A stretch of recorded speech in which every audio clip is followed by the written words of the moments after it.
ഓരോ മനുഷ്യരുടെ ജീവിതത്തിലും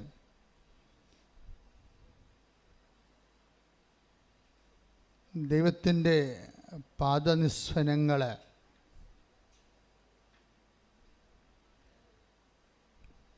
നിശബ്ദതയുടെ ഒരു സ്വരമായിട്ട്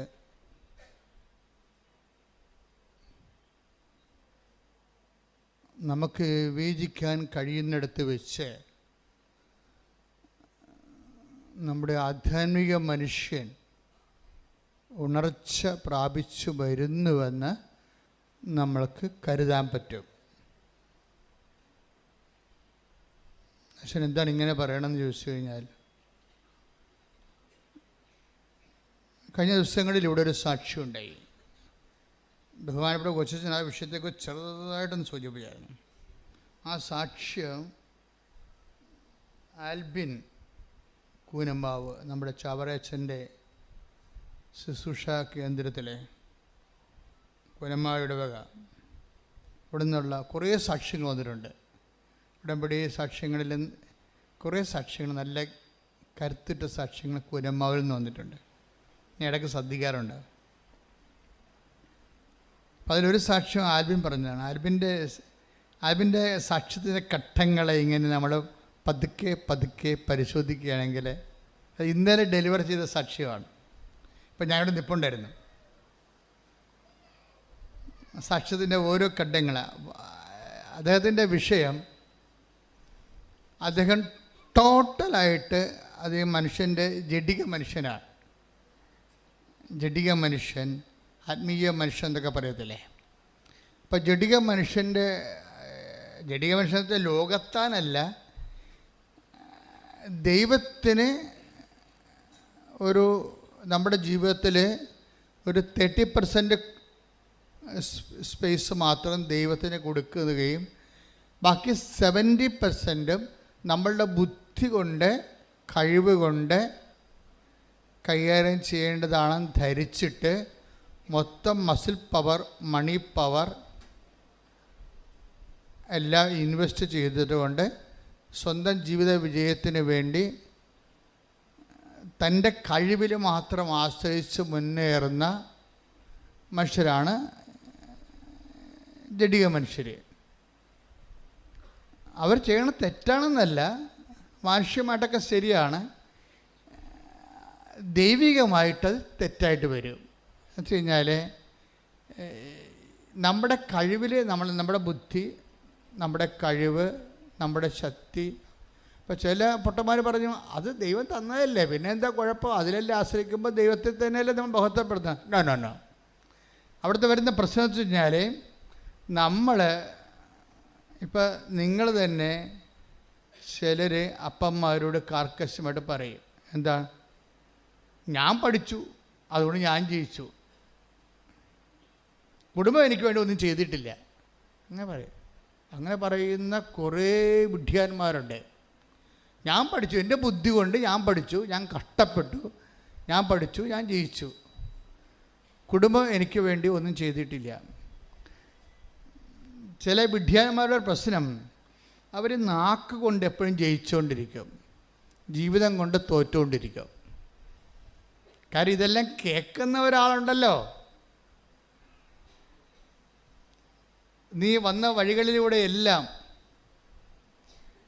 നിനക്ക് കാവൽ നിന്നുകൊണ്ട് നിൻ്റെ പഠനങ്ങൾക്കും ഭക്ഷണത്തിനും വിശ്രമത്തിനും എല്ലാം കാവൽ നിന്ന ആൾക്കാരുണ്ടല്ലോ കുടുംബത്തിൽ. അവരുടെ അധ്വാനത്തെ മറന്നാണ് നിൻ്റെ ഭൗതിക പങ്കത്വം കെട്ടി എഴുന്നള്ളിക്കണത്. അങ്ങനെ നിങ്ങൾ തലമറന്ന് എണ്ണ തേക്കരുത്. അതിന് മത്സരമെന്നാണ് പറയുന്നത് ബൈബിളിൽ.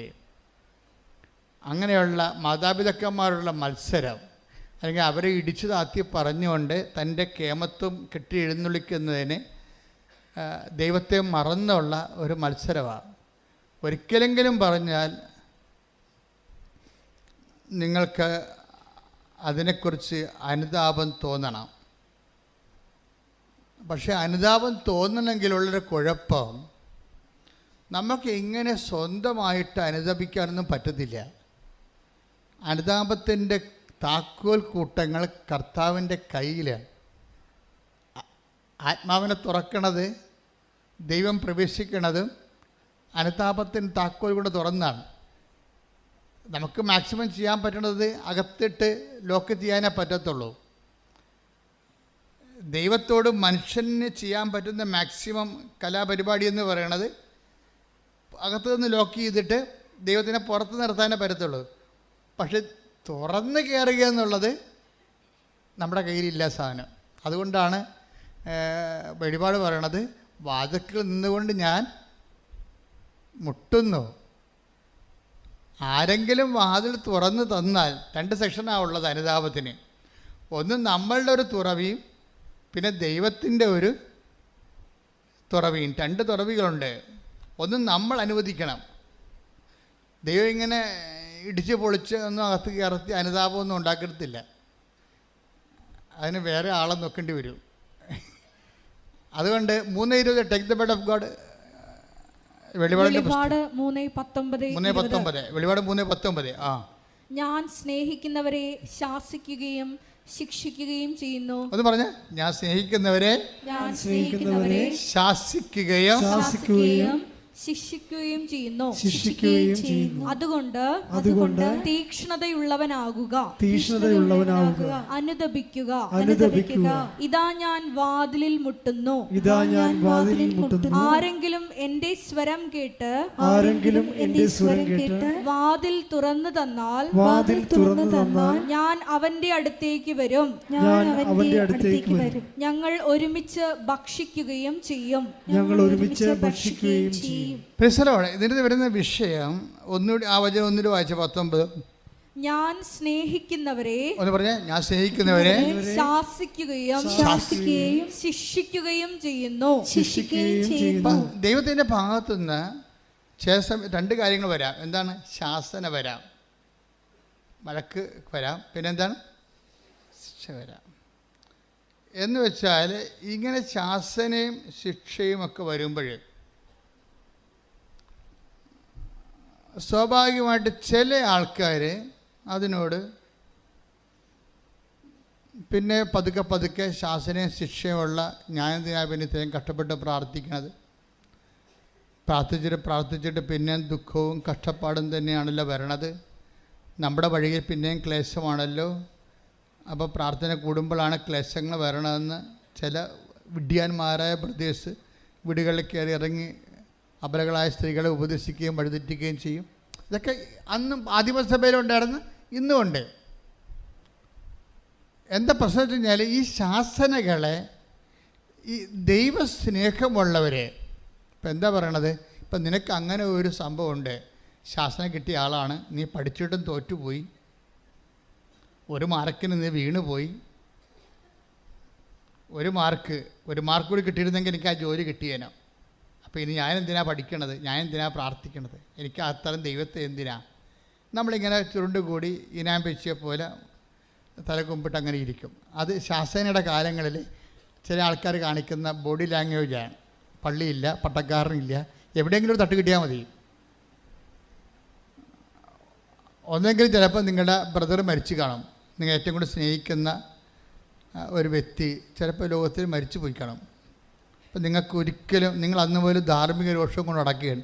എന്ത് സ്നേഹമുള്ള മനുഷ്യനായിരുന്നു, എന്തൊരു വൃത്തിയുള്ള മനുഷ്യൻ, ഇവനേക്കാൾ എത്രയോ ദുഷ്ടന്മാർ ഇപ്പോഴും ഞങ്ങളുടെ നാട്ടിൽ ജീവിച്ചിരിപ്പുണ്ട്, അവന്മാർക്കൊരു കുഴപ്പമില്ല, നല്ലവരെയും കൊണ്ട് ദൈവം പോയി, ഇതെന്തൊരു ദൈവമാണ്. ഇങ്ങനെയൊക്കെ കുറേ ഡയലോഗൊക്കെ ഫിറ്റ് ചെയ്ത് ആ ഒരു കാര്യവും പറഞ്ഞ് ദൈവത്തിൽ നിന്ന് പതുക്കെ മാറുന്ന ആൾക്കാരുണ്ട്. എപ്പോഴും വരണ ഒരു വിഷയം വെച്ച് കഴിഞ്ഞാൽ ദൈവത്തിൽ നിന്ന് മാറാൻ നമുക്ക് ഒരു 10,000 കാര്യങ്ങൾ വേണേൽ പറയാൻ പറ്റും. ദൈവത്തോട് അടുക്കാൻ ഒറ്റ കാര്യമേ പറയാൻ പറ്റത്തുള്ളൂ. എന്താ കാര്യം? ദൈവത്തോട് അടുക്കാൻ ഒരു കാര്യമേ പറയാൻ പറ്റത്തുള്ളൂ. അതായത് എൻ്റെ വിശ്വാസമുള്ളവനെ സംബന്ധിച്ചിടത്തോളം ഈ വിശ്വാസത്തിന് ഉള്ളൊരു പ്രത്യേകത, വിശ്വാസം എന്ന് പറഞ്ഞിട്ട് കാറ്റഗറ്റിക്കൽ ഫെയ്ത്ത് അല്ല.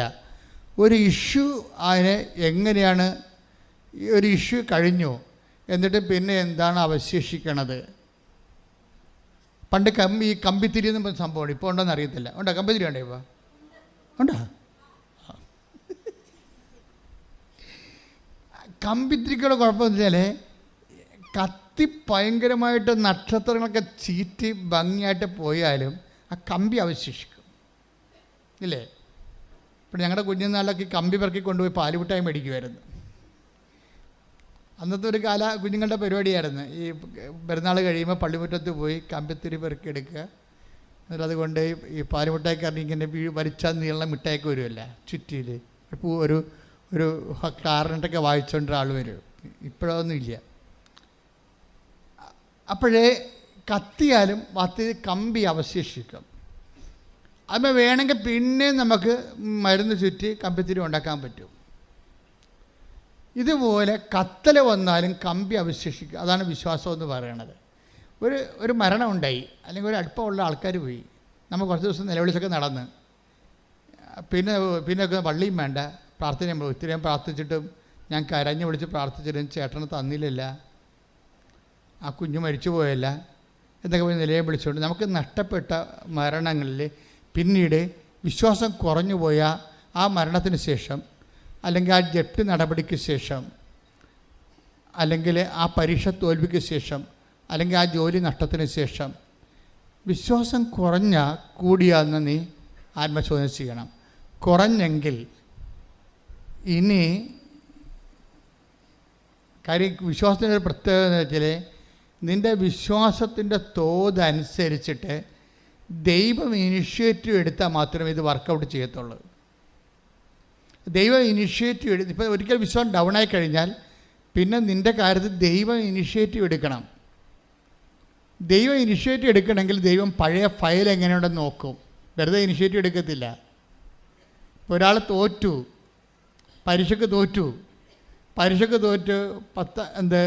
10ാം ക്ലാസ്സിൽ മാർക്ക് കുറവാണെന്ന് വിചാരിച്ചു.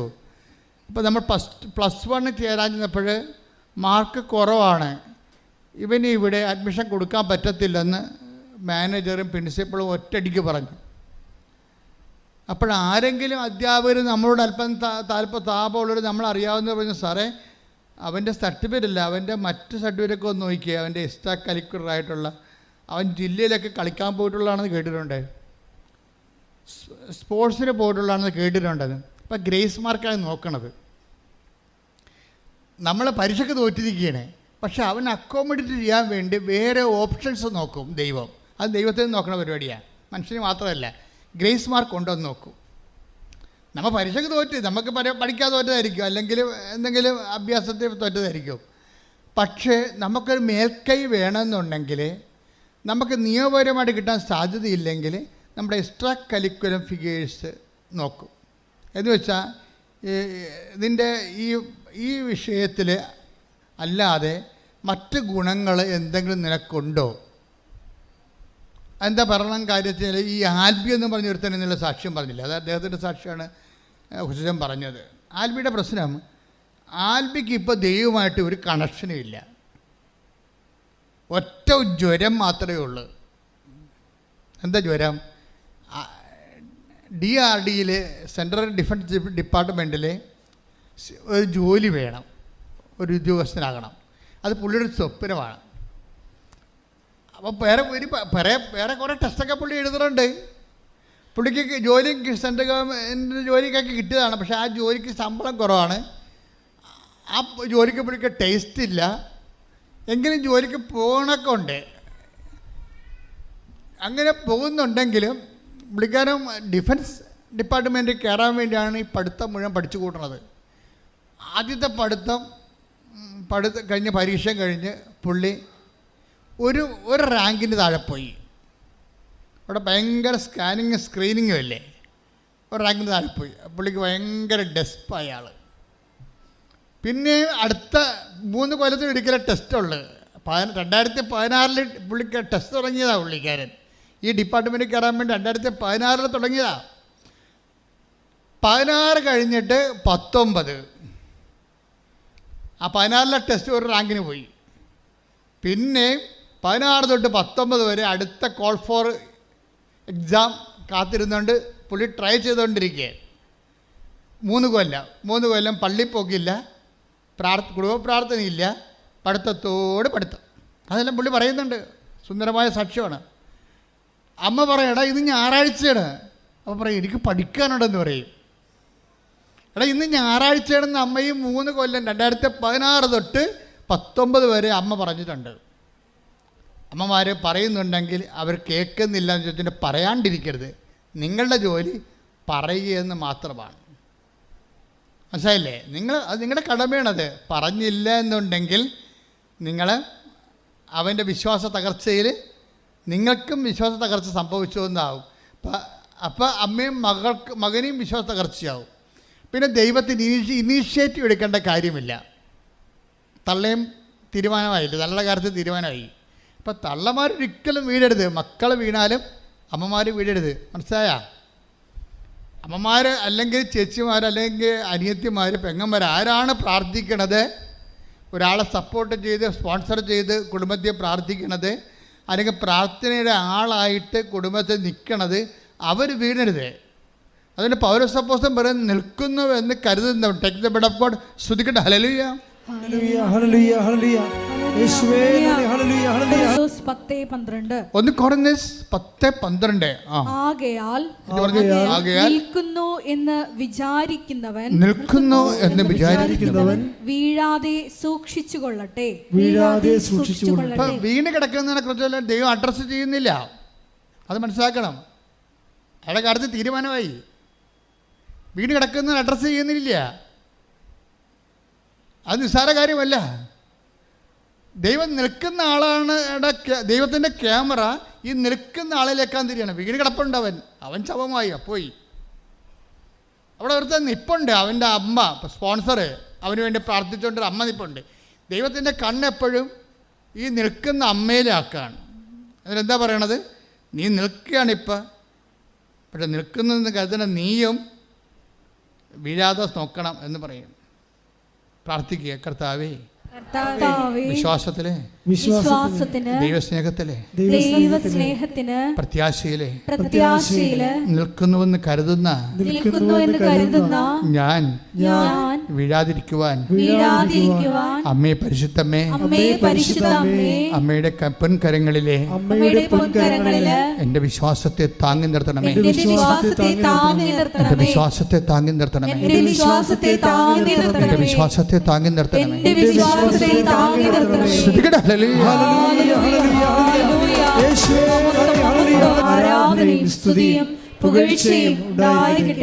ഇനി വീണ് പോയി എന്ന് വിചാരിച്ചുകൊണ്ട് ചത്തുപോയെന്ന് കരുതരുത്.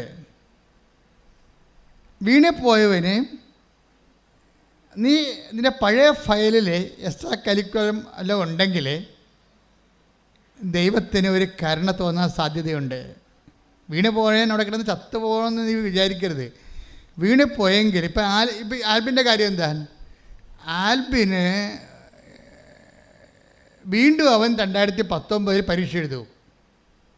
3 കൊല്ലം പഠിച്ച് ദൈവത്തെ മറന്ന് സ്വന്തം ബുദ്ധിയിൽ സ്വന്തം കഴിവിൽ ആശ്രയിച്ചുകൊണ്ട് കുടുംബ പ്രാർത്ഥനയില്ല, കുമ്പസാരമില്ല, കുർബാനയില്ല, ഇതൊന്നുമില്ലാതെ പഠനം തന്നെ എടുത്തിട്ട് 2019 6 കൊല്ലം ദൈവമില്ലാത്തൊരു ജീവിതം ഇല്ലേ? 2019 പോയി പരീക്ഷ എഴുതും. 16 തോറ്റു, 19 ഒരു റാങ്കിന് തോറ്റു. അപ്പോൾ പുള്ളിക്കാരൻ പറയണത് എനിക്ക് ഡെലീരിയമായി പോയെന്നാണ് പറയണത്. പനി ബാധിച്ചിട്ട് ഡിപ്രഷൻ കയറി ബോധം പോയി. ഞാൻ പിന്നെ മുറി അടച്ചിട്ട് ഭ്രാന്തായിട്ട് അകത്തിരിക്കുകയാണെന്ന്.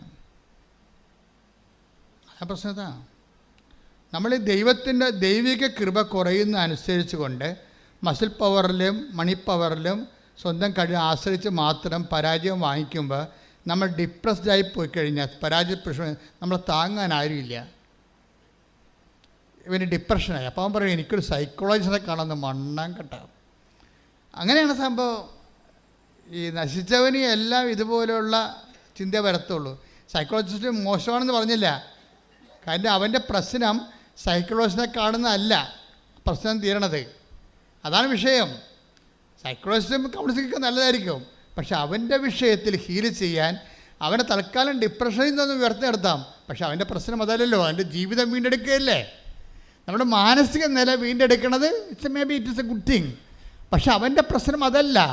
അവൻ്റെ ജീവിതം വീണ്ടെടുക്കണം. ഇപ്പം അവൻ സംസാരിക്കുന്നില്ല ആരോടും. ഡിപ്രസ്ഡായിട്ട് മുറിയും പൂട്ടി അകത്തിരിക്കുകയാണ്. ആരെന്നെ രക്ഷിക്കുമെന്ന് വിചാരിച്ചുകൊണ്ടിരിക്കുകയാണ്. ഈ എല്ലാവരുടെ ജീവിതത്തിലുണ്ടാകും ആര് എന്നെ രക്ഷിക്കുമെന്ന്. ആരെന്നെ രക്ഷിക്കും? അപ്പോൾ നമ്മൾ പല കാര്യം പറയും. സൂപ്പർ സ്പെഷ്യാലിറ്റി ആശുപത്രിയിൽ പോകാം, അല്ലെങ്കിൽ ജ്യോത്സ്യൻ്റെ അടുത്ത് പോകാം, അല്ലെങ്കിൽ ഇങ്ങനെ ഓരോ കാര്യം നമുക്ക് പറയാം. കാര്യം മനുഷ്യൻ്റെ ജീവിതത്തിൽ ഇന്നല്ലെങ്കിൽ നാളെ അവൻ ചോദിക്കണ ഒരു ചോദ്യമാണ്, ആരെന്നെ രക്ഷിക്കും? Take the word of God. ശ്രദ്ധിക്കട്ടെ. ഹല്ലേലൂയ. റോമ 7:24. റോമ 7:24. ഞാൻ ദുർഭകനായ മനുഷ്യൻ. പ്രൈസ് ദി ലോർഡ് എന്ന് പറഞ്ഞാൽ ഞാൻ ദുർഭകനായ മനുഷ്യൻ. ഇതാണ് ദുർഭകനായ മനുഷ്യൻ. എന്താ കാര്യം? 2016 എഴുതി, തോറ്റു, ഒരു റാങ്കിന് തോറ്റു. വീണ്ടും 3 കൊല്ലം ദൈവത്തെ മറന്നുകൊണ്ട് ജീവിച്ചു, പഠിച്ചു, പരീക്ഷ സ്വന്തം കഴിവിൽ ആശ്രയിച്ചു പരീക്ഷ എഴുതി. വീണ്ടും 2019 തോറ്റു, ഡിപ്രഷനായി, മുറിയടച്ചിട്ടു, മിണ്ടാണ്ട് അവിടെ ഇരിപ്പാണ്. എന്നെ ആര് രക്ഷിക്കും? ഞാൻ ദുർഭകനായ മനുഷ്യ. പറഞ്ഞേ, മരണത്തിന് അധീനമായ ഈ ശരീരത്തിൽ നിന്ന് എന്നെ ആര് മോചിപ്പിക്കും?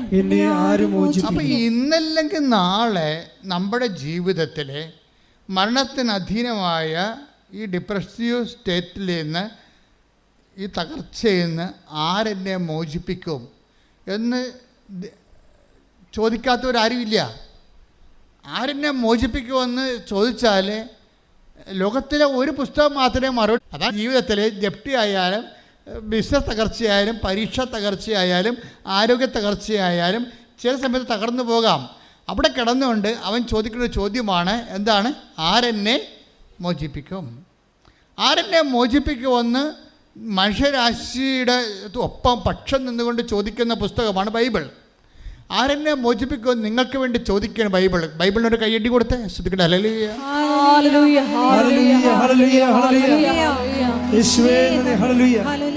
ശ്രദ്ധിക്കട്ടെ. ഹല്ലേലൂയ. ഞങ്ങളുടെ എല്ലാ ആവലാദികൾക്കും ചോദ്യങ്ങൾക്കുമുള്ള ഉത്തരം ഞങ്ങൾക്ക് തരുന്നത് നന്ദി പറയുന്നു. ഹല്ലേലൂയ, ഹല്ലേലൂയ. മഹത്വം, മഹത്വം.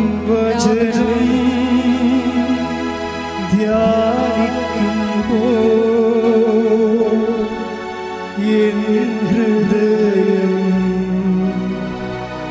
ആശ്വസിക്കും. കൂരിരുളിൽ താഴ്വരയിൽ ദീപമക നിൻമൊഴിയും. Praise the Lord. ഹല്ലേലൂയ. ഹല്ലേലൂയ. അപ്പോൾ ഞാൻ ദുർഭകനായ മനുഷ്യൻ, എന്താണ്? ആരെന്നെ മോചിപ്പിക്കും? അടുത്ത ഒരു വായിച്ചേ. നമ്മുടെ കർത്താവായ യേശുക്രിസ്തു വഴി ദൈവത്തിന് സ്തോത്രം. Price the Lord. ആരാണ് മോചിപ്പിക്കണത്? നമ്മുടെ കർത്താവായ യേശുക്രിസ്തു. അപ്പോൾ നമ്മുടെ കർത്താവായ യേശുക്രിസ്തുവിൻ്റെ മോചനത്തിൻ്റെ സ്വർഗീയ പദ്ധതിയായിട്ടാണ് ഈ ഉടമ്പടി വരണത്. ഇവൻ പറയണത് എന്താ? ഞാൻ സൈക്കോളജിസ്റ്റിനെ പോയി കാണണം, എനിക്ക് ഏതാണ് നല്ല സൈക്കോളജിസ്റ്റ് ടൗണിലുള്ളത്, ആരാണ് അദ്ദേഹത്തെ എനിക്ക് പരിചയപ്പെടുത്തി തരണത് എന്നൊക്കെ ചിന്തിക്കുന്ന സമയത്ത് ഇവൻ്റെ അടുത്ത് ദൈവം വരും. എന്താണ്? മൊബൈലിലൂടെ തന്നെ വരും. ഇതാണ് വഴി, നീ ഇടത്തോട്ടോ വലത്തോട്ടോ തിരിഞ്ഞു നോക്കുമ്പോൾ take the word of God. ശ്രദ്ധിക്കട്ടെ. ഹല്ലേലൂയ. ഹല്ലേലൂയ, ഹല്ലേലൂയ, ഹല്ലേലൂയ, ഹല്ലേലൂയ. യേശുവേ നന്ദി. ഹല്ലേലൂയ, ഹല്ലേലൂയ. യേശുവേ സ്തുതി. 30:21. ഐസയ 30:21. നീ വലത്തോട്ടോ ഇടത്തോട്ടോ തിരിയുമ്പോൾ നിന്റെ കാതുകൾ പിന്നിൽ നിന്ന് ഒരു സ്വരം ശ്രവിക്കും. ഇതാണ് വഴി, ഇതിലേ പോവുക. അപ്പൊ നിന്റെ പിന്നാലെ വരുന്നൊരു ദൈവമുണ്ട്. നീ അനുഗമിക്കണ ദൈവവും നിന്നെ അനുഗമിക്കണ ദൈവവും. സ്പിരിച്വാലിറ്റിയിൽ 2 സെക്ഷനുണ്ട്. ഒന്ന് നിന്നെ അനുഗമിക്കണ ദൈവം, നീ തകർച്ചയിൽ വീണ് പോകുമ്പോൾ കോരിയെടുക്കാൻ വേണ്ടി പിന്നാലെ വരുന്ന നിന്നെ കോരിയെടുക്കണ ദൈവം, നിന്നെ അനുഗമിക്കണ ദൈവം. രണ്ടാമത്തെ എന്താണ്?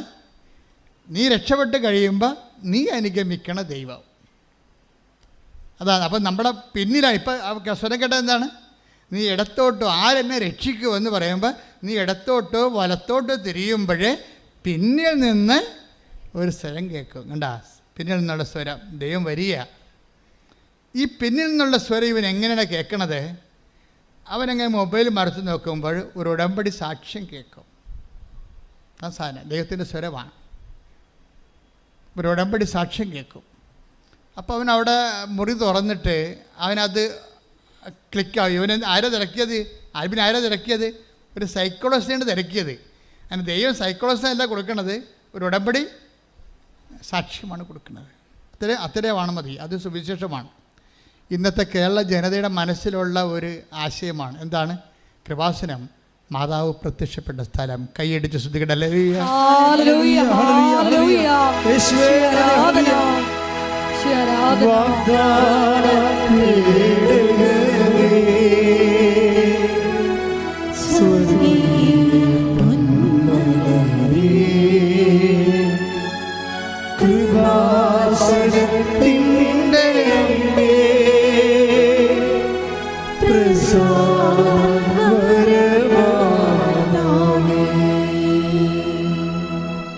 അത്രയും മാത്രം. This is the primary first hand knowledge. ഇന്നത്തെ മനുഷ്യരുടെ വീണ്ടെടുപ്പിൻ്റെ ഒരു നോഷൻ ഓഫ് റിഡംഷൻ. കൃപാസനം മാതാവ് പ്രത്യക്ഷപ്പെട്ട സ്ഥലം. ഇത് കേട്ടപ്പോൾ ഇവന് ഭയങ്കര സന്തോഷമായി. അവനെന്താ പറയണത്? എനിക്ക് ഈശോയുടെ അധികം ബന്ധമൊന്നുമില്ല, പക്ഷേ എനിക്ക് മാതാവിനോട് ഭയങ്കര ബന്ധമായിരുന്നെന്ന്. ഇപ്പോഴല്ല, പണ്ട്. എനിക്ക് ഈശോയുടെ അധികം ബന്ധമൊന്നുമില്ല, പക്ഷേ എനിക്ക് മാതാവിനോട് ഭയങ്കര അടുപ്പമാണ്. എന്താ കാര്യത്തിൽ? ഞാൻ പണ്ട് വല്ലാർപാടം പള്ളിയിൽ എല്ലാ സന്ധ്യയ്ക്കും പോയി മാതാവിനെ കാണുമായിരുന്നു. ഇതാണ് എക്സ്ട്രാ കരിക്കുലം എന്ന് ഞാൻ മുമ്പ് പറഞ്ഞത്. കരിക്കുലത്തിലില്ല, ഈശോയിൽ അവന് വിശ്വാസം അടുപ്പമില്ല. പിന്നെ എന്താണ് എക്സ്ട്രാ കരിക്കുലം നമ്മൾ ചെയ്യുന്നത്? അതായത് എന്തുകൊണ്ട് വൈ വി പ്രൊമോട്ട് മേരി? എന്താ കാര്യം? എന്താണ്? സാധാരണ മനുഷ്യന്, വീണുപോയവന് താങ്ങാൻ അമ്മയാണ് എപ്പോഴും ഏറ്റവും നല്ലത്. ഇപ്പം അന്ന് അമ്മയുമായിട്ട് ഒരു കാലത്ത് ഇവനൊന്ന് പച്ചപ്പിടിച്ച് വരുന്ന പഠനകാലങ്ങളിൽ അമ്മയുമായിട്ട് ഇത്തിരി അടുപ്പം ഉണ്ടായിരുന്നു. അമ്മ അത് സൂക്ഷിച്ചു വെച്ചിരുന്നു. ഇവൻ ചത്തതുപോലെ കിടക്കുകയാണെങ്കിലും ഇവനെ പൊക്കിക്കൊണ്ടുവന്ന് അമ്മ ആ ഉടമ്പടി ധ്യാനം കാണിച്ചു കൊടുത്ത ആദ്യം. അമ്മ വന്നെ വരവ് കണ്ടില്ലേ? ആൾ പതുക്കെ ഈ ആളെ ടേക്കപ്പ് ചെയ്യാൻ പോയി. ഇവൻ 0 ആയിപ്പോയി. സൈക്കോളജിസ്റ്റിനെ കാണുന്നത് മാനസിക വിഭ്രാന്തിയുള്ള ആൾക്കാരാണ്. അങ്ങനെയുള്ളൊരു അവസ്ഥയിലേക്ക്, ഡിപ്രഷൻ മൂഡിലേക്ക് തൻ്റെ മകൻ പോകണമെന്ന് മനസ്സിലാക്കിയപ്പോൾ അമ്മ അവൻ്റെ ഒരു വഴി കാണിച്ചു കൊടുക്കുകയാണ്, ഉടമ്പടി. അപ്പോൾ അന്ന് പോലെ അവൻ്റെ മനസ്സിൽ തോന്നി മാതാവിൻ്റെ അടുത്ത് വരണം, ഉടമ്പടി എടുക്കണം. പക്ഷേ ഉടമ്പടി എടുക്കാൻ നേരത്ത് പുള്ളിക്കാരൻ്റെ ഉള്ളിൽ തന്നെ പ്രശ്നമുണ്ട്. പറയും, ഉടമ്പടി ഒന്നും എടുത്താൽ എനിക്ക് പറ്റത്തില്ല, കാരണം കേൾക്കുമ്പോൾ ഭയങ്കര പാടാണല്ല. ഉടമ്പടി ജഡിക മനുഷ്യന് ഭയങ്കര പാടാണ്. എനിക്ക് ആദ്യം ദൈവം ഉടമ്പടി തന്നപ്പോൾ ജഡിക മനുഷ്യനെ ഒഴിവാക്കിക്കൊണ്ട് തന്നെയാണ് ഉടമ്പടി ചെയ്തത്. അല്ല എല്ലാത്തിനും വരച്ചു വാരി ഇതിൻ്റെ അകത്ത് കൊണ്ടുവരാൻ ഞാൻ ഉദ്ദേശിച്ചിട്ടില്ലായിരുന്നു. ദൈവത്തിൽ നിന്ന് അല്പമെങ്കിലും തീപ്പൊരിയുള്ളവൻ ഊതിക്കത്തിച്ച കത്തണ കക്ഷികൾക്ക് മാത്രമാണ് ഉടമ്പടി അന്നും ഇന്നും സംലഭ്യമായിരിക്കുന്നത്. എന്ന് വെച്ചാൽ കൈനനയാതെ, ദൈവത്തിന് വേണ്ടി ജീവിക്കാതെ, ദൈവത്തിൻ്റെ സാക്ഷിയാകാതെ, സത്യസന്ധമായ ദൈവത്തെ സ്നേഹിക്കാത്ത ഒരു മനുഷ്യനും ഈ സ്വർഗീയ അവകാശത്തെ പങ്കാളികളാകരുത് എന്നുള്ള ബോധമാണ് അമ്മ എനിക്ക് ഉടമ്പടി പുസ്തകം എഴുതുമ്പോൾ തന്നുകൊണ്ടിരുന്നത്. അതുകൊണ്ട് ഭയങ്കരമായ രീതിയിൽ എക്സ്ട്രാ ആയിട്ടുള്ള ബേഡൻസ് വെച്ചിട്ടുണ്ട്. എന്താണ്? കൃപാസനം പത്രം കൊണ്ട് നടന്ന് കൊടുക്കണം, മഴയത്തും വെയിലത്തും. പോരെ പരിപാടി. നാണം കട ഇതിനേക്കാൾ വലിയ കാര്യം എന്നുണ്ട്. ഒരു മനുഷ്യൻ നാണവും മാനവും ഉള്ളവനാണ്. അവനെക്കുറിച്ച് തന്നെ ആവശ്യമില്ലാത്ത അതിബോധ്യങ്ങളുണ്ടെങ്കിൽ അവന് ഉടമ്പടിയിൽ പങ്ക് ഉണ്ടാകരുതെന്ന രീതിയിൽ തന്നെ ഇത് ചെയ്തിരിക്കണത്. അല്ല വഴിയെ പോയുള്ളവന് കയറി ഇതിൻ്റെ അകത്ത് പണിയാനൊന്നും പറ്റത്തില്ല. അതായത് ദൈവത്തോട് അല്പമെങ്കിലും അടുപ്പമുള്ളവനെ, ദൈവത്തിന് വേണ്ടി ജീവിക്കാൻ വേണ്ടി മാത്രം ദൈവസ്നേഹം ഇപ്പോഴും അവശേഷിച്ചിരിക്കുന്നവനെ രക്ഷപ്പെടാനുള്ള മാർഗമായിട്ടാണ് ദൈവം ആദ്യം ഉടമ്പടി തന്നത്. അതുകൊണ്ട് തന്നെ രോഗികളെ പോയി കാണണം. അപ്പോൾ അവൻ രോഗികളെയും കാണണം. ഇനി ഏത് രോഗികളെ കാണാനാണ്? രോഗികൾ ഞാനെങ്ങനെ കാണും? വീട്ടിൽ തന്നെ രോഗമുണ്ടെങ്കിൽ അവന് ഭയങ്കര പ്രയാസമാണ് ഈ രോഗികളുടെ അടുക്കണത്. സുഖപ്പെട്ട് വരട്ടെ എന്നുള്ള രീതിയിലല്ലാതെ അവരെ പരിചരിക്കുക, അവരോട് ചോദിക്കുക. നമുക്കറിയാമല്ലോ രോഗമൊക്കെ വന്നു കഴിഞ്ഞാൽ ഉള്ള അവസ്ഥ നമുക്കറിയാമല്ലോ. നല്ല വീട്ടിലെ ക്ഷമ, സഹനം, കരുണ, നന്മയൊക്കെ ഒന്നും ഇല്ലാത്ത വീട്ടിൽ ഒരു രോഗി ഉണ്ടെങ്കിൽ ആ രോഗിയുടെ വിഷമങ്ങൾ ഇരട്ടിക്കുള്ളൂ ശരിക്കും. കാര്യം നമ്മളിങ്ങനെ അവരുടെ പുതപ്പൊക്കെ കറക്റ്റ് ചെയ്ത് വെച്ചൊക്കെ ഇരിക്കുമ്പോൾ ഇരുന്നേച്ചും പുതപ്പൊക്കെ കറക്റ്റ് ചെയ്ത് മൂത്രമൊക്കെ കഴുകിയൊക്കെ മാറ്റിയിട്ട് വീഴുമ്പോഴാണ് നമ്മൾ പിന്നെ തിരിച്ചു വരുമ്പോൾ പിന്നെ വയറ്റിൽ നിന്ന് പോയി കിടക്കണം കാണാം.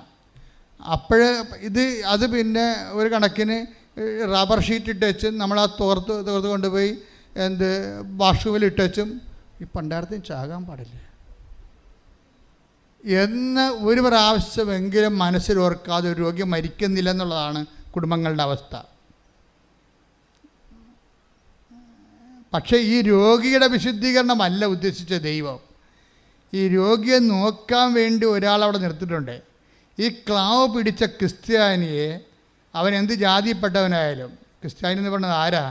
ക്രിസ്തുവിന് വേണ്ടി. അവൻ ചിലപ്പോൾ മാധവനെന്ന കാർത്തികെന്നൊക്കെയും പേര്, പക്ഷെ ദൈവത്തിൻ്റെ ഉള്ളിൽ അവൻ ക്രിസ്ത്യാനിയായിരിക്കും, ദൈവത്തോട് വിശ്വാസമുള്ള ആളായിരിക്കും. അവരുടെ ഉള്ളിൽ വല്ല ക്ലാവ വല്ലതും ആത്മാവിനുണ്ടെങ്കിൽ ദൈവം തേച്ച് മിനുക്കി വെളുപ്പിക്കണ കാലമാണ് ഈ രോഗികളൊക്കെ വീട്ടിൽ കിടക്കണ കാലം എന്ന് പറഞ്ഞാൽ. ഈ ഉടമ്പടി വിളക്കൊക്കെ ഉണ്ട്, തിളങ്ങി നിൽക്കണത് എന്തുകൊണ്ടാകുക? ഇങ്ങനെ തിളങ്ങി അങ്ങനെ ജീവിതകാലം മുഴുവൻ നിൽക്കുകയല്ലേ. ഇതിനെ കൊണ്ടൊക്കെ കഴുകും കുറച്ച് കഴിയുമ്പോൾ ചേച്ചിമാർ കൊണ്ടുപോയി ബ്രാസോയിട്ടൊക്കെ പിടിപ്പിച്ച് ഉരപ്പിച്ച് ഇതിൻ്റെ കഷ്ണമൊക്കെ ഊരിയെടുത്തിട്ടൊക്കെ കൊണ്ട് മിനുക്കി പണി ചെയ്യണത്, മിനുക്കി കൊണ്ടുവന്ന് വെക്കണത്. പിന്നെ എറണാകുളത്ത് ഒരു ചേട്ടായി ഒരു മരുന്നും കൊണ്ടുവരും. ഒരു ദിവസം മുഴുവനും രാത്രി ഇവിടെ ഇരുന്നുകൊണ്ട് ഇതെല്ലാം തേച്ച് മിനുക്കും, ചേട്ടായിയുടെ ഭാര്യയും കൂടി. അവർക്കിതിൻ്റെ പണിയാണ്. അപ്പോൾ ഇത് കണ്ടപ്പോൾ അവർക്ക് തോന്നി ഇത് മിനുക്കി കൊടുക്കണം, മാതാവിൻ്റെ മുമ്പിൽ നിന്ന് കത്തണ വിളക്കല്ലേ, മിനുങ്ങിയിരിക്കട്ടെ എന്ന്. അപ്പോൾ ദൈവത്തിൻ്റെ മുമ്പിൽ കത്തണ വിളക്കാണ് നമ്മൾ മിനുങ്ങിയിരിക്കാൻ വേണ്ടി നമ്മളുടെ സ്വാർത്ഥതയുടെ, നമ്മളുടെ വൈരാഗ്യത്തിൻ്റെ, നമ്മളുടെ അങ്ങനെയുള്ള ക്ലാവുകൾ ദൈവം കഴുകിക്കളയണത് കുമ്പസാരത്തിലൂടെ അല്ല, മറിച്ച് ഒരു രോഗിനെ വീട്ടിൽ തന്നുകൊണ്ടാണ്.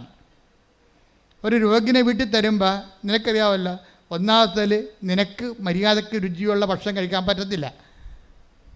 എന്താ കാര്യം? രോഗിക്കുള്ള ഭക്ഷണങ്ങൾ പല വ്യത്യാസമുള്ള ഭക്ഷണങ്ങളായിരിക്കും. പിന്നെ എന്താ പ്രശ്നം വെച്ച് കഴിഞ്ഞാൽ ആ രോഗിയുടെ മരുന്നും മണവും ഒക്കെ ആയത് കാരണം നിനക്ക് ആ രോഗി കിടക്കണ മുറി കയറിക്കഴിഞ്ഞാൽ നിനക്ക് ഭക്ഷണം കഴിക്കാൻ പറ്റത്തില്ല. ഇങ്ങനെയുള്ള കുറേ സാഹചര്യങ്ങൾ ക്രിസ്തുവിൻ്റെ നാമത്തിൽ നീ ഏറ്റെടുക്കുമ്പോൾ ആണ് നീ പുണ്യപൂർണ്ണമായിട്ട് വരണത്. മനസ്സിലായില്ലേ? പണിയാണേ, നിസ്സാരമല്ല. കൃപയുടെ വഴികൾ അങ്ങനെയാണ് വെച്ചിരിക്കണത്. അല്ലാതെ ആരും ഇങ്ങനെ കൈ നനയാതെ മീൻ പിടിക്കാമെന്ന് വിചാരിക്കരുത്. കാര്യം ദൈവം അങ്ങനെ ചെയ്തിട്ടില്ല. കുരിശുരൂപം കാണുമ്പോൾ അറിയാൻ പറ്റും എന്താണ്. ഇതിന് കഷ്ടപ്പെട്ട് തന്നെയാണ്, പാപത്തിന് പരിഹാരം ചെയ്തിട്ട് തന്നെയാണ് നമ്മൾ വീണ്ടെടുത്തിരിക്കണമെന്നുണ്ടെങ്കിൽ അതിൻ്റെ ഒരു ഇൻസ്റ്റാൾമെൻറ്റ് നമ്മുടെയൊക്കെ ചോദിക്കും. കർത്താവ് എനിക്ക് വേണ്ടി തൂങ്ങി മരിച്ച് കഷ്ടപ്പെട്ട് പങ്കപ്പാട് അനുഭവിച്ചല്ല എന്നിങ്ങോട്ട് എൻ്റെ ഓഹരി തരാൻ പറഞ്ഞാൽ പറയും, നീ അത് പേയ്മെൻറ്റ് ചെയ്യാൻ പറയും, നിൻ്റെ പേയ്മെൻറ്റ് വെക്കാൻ പറയും, നിൻ്റെ പേയ്മെൻറ്റ്. അതുകൊണ്ട് തന്നെ നമ്മളുടെ ഓരോ ശുശ്രൂഷകളും കർത്താവിൻ്റെ നാമത്തിലായിരിക്കണം. വേറെ ആരുടെ നാമത്തിൽ, എൻ്റെ ഭർത്താവിൻ്റെ നാമത്തിൽ കുഞ്ഞുങ്ങൾ നോക്കിയിട്ട് കാര്യമില്ല. എൻ്റെ ചേട്ടായി, നിങ്ങളെ ഓർത്താണ് ഞാൻ കുഞ്ഞുങ്ങളെ നോക്കിക്കൊണ്ട് ഇവിടെ നിൽക്കണത്. ഭയങ്കര പാടാണ് കേട്ടോ. നമ്മുടെ കുഞ്ഞുങ്ങളാണെന്ന് പറഞ്ഞാൽ അനുഭവിക്കണം ഞാനാണ്. കാര്യം 3 കുഞ്ഞുങ്ങളുണ്ട്, ഒരു തള്ളയും. ഭർത്താവ് വീട്ടിലില്ല. അമ്മായി അമ്മ ഉണ്ടെന്ന് പറയുമ്പോൾ ഈ തക്കത്തിന് അവർ സ്വന്തം മകളുടെ കുഞ്ഞുങ്ങളെ നോക്കാൻ പോയിരിക്കുകയാണ്. മനപ്പുറം പോയതാണെന്ന് നമുക്കറിയാം, അവർക്കും അറിയാം. പക്ഷെ അവർക്ക് പോകാതിരിക്കാൻ പറ്റത്തില്ല. അവർക്കിടെ കുഞ്ഞുങ്ങൾക്ക് പോയി നോക്കണത് ഇവർക്കൊരു പണി കൊടുക്കാൻ വേണ്ടി അവരുടെ മനസ്സിലുള്ള ചിന്ത. ഇങ്ങനെ അഴുക്ക് പിടിച്ച ചിന്തകളുമായിട്ട് ജീവിക്കണ അമ്മായിയമ്മമാരും ഉണ്ട്, മരുമക്കളുണ്ട്. അമ്മാമ്മയൊക്കെ ക്ഷീണമായിട്ട് കിടക്കുമ്പോൾ തന്നെ വീട്ടിൽ അതൊക്കെ ഇവിടെ നിന്നാൽ ഇവരെയും കൊണ്ട് ആശുപത്രിയിൽ പോകേണ്ടി വരുമെന്ന് ചോദിച്ചാൽ മരുമക്കൾ കിട്ടിയ വണ്ടിക്ക് ഓട്ടോറിക്ഷയ്ക്ക് വീട്ടിൽ പോകണം മക്കളുണ്ട്. പിന്നെ 2 ആഴ്ച കഴിഞ്ഞ് ചിലപ്പോൾ 2 ആഴ്ച കഴിഞ്ഞാൽ വരത്ത് വിളിച്ച് ചോദിക്കും, ചത്താ കവി ചത്താ എന്നൊക്കെ ചോദിക്കും. ഈ ആൾക്കാർ ഉടമ്പടി എടുത്താൽ ചീറ്റിപ്പോകാൻ സാധ്യതയുണ്ട്. ഉടമ്പടി എടുത്ത കാര്യം നമ്മുടെ മനസ്സ്, ഉടമ്പടി എന്ന് പറയുന്നത് ദൈവവുമായിട്ടുള്ള ഉടമ്പടിയാണ്. ആ ഉടമ്പടിയിൽ വ്യക്തികളെപ്പോഴും ദൈവ സ്വഭാവം ക്രമേണ പ്രാപിച്ചുകൊണ്ടിരിക്കാൻ ഉള്ള സംവിധാനങ്ങൾ പ്രയോജനപ്പെടുത്താൻ, അല്ല ഒടിച്ചോടിയിട്ട് കാര്യമൊന്നുമില്ല. പ്രാർത്ഥിക്കുക, കർത്താവായ ദൈവമേ, എന്റെ വീട്ടിൽ എന്റെ ആത്മാവ് വെട്ടിത്തിളങ്ങാൻ ദൈവം സ്ഥാപിച്ചിരിക്കണ വിശുദ്ധീകരണ സാഹചര്യങ്ങളോടെ ദൈവ സ്നേഹത്തോടെ സമീപിക്കുവാൻ എന്നെ സഹായിക്കണമേ. ശ്രുതികട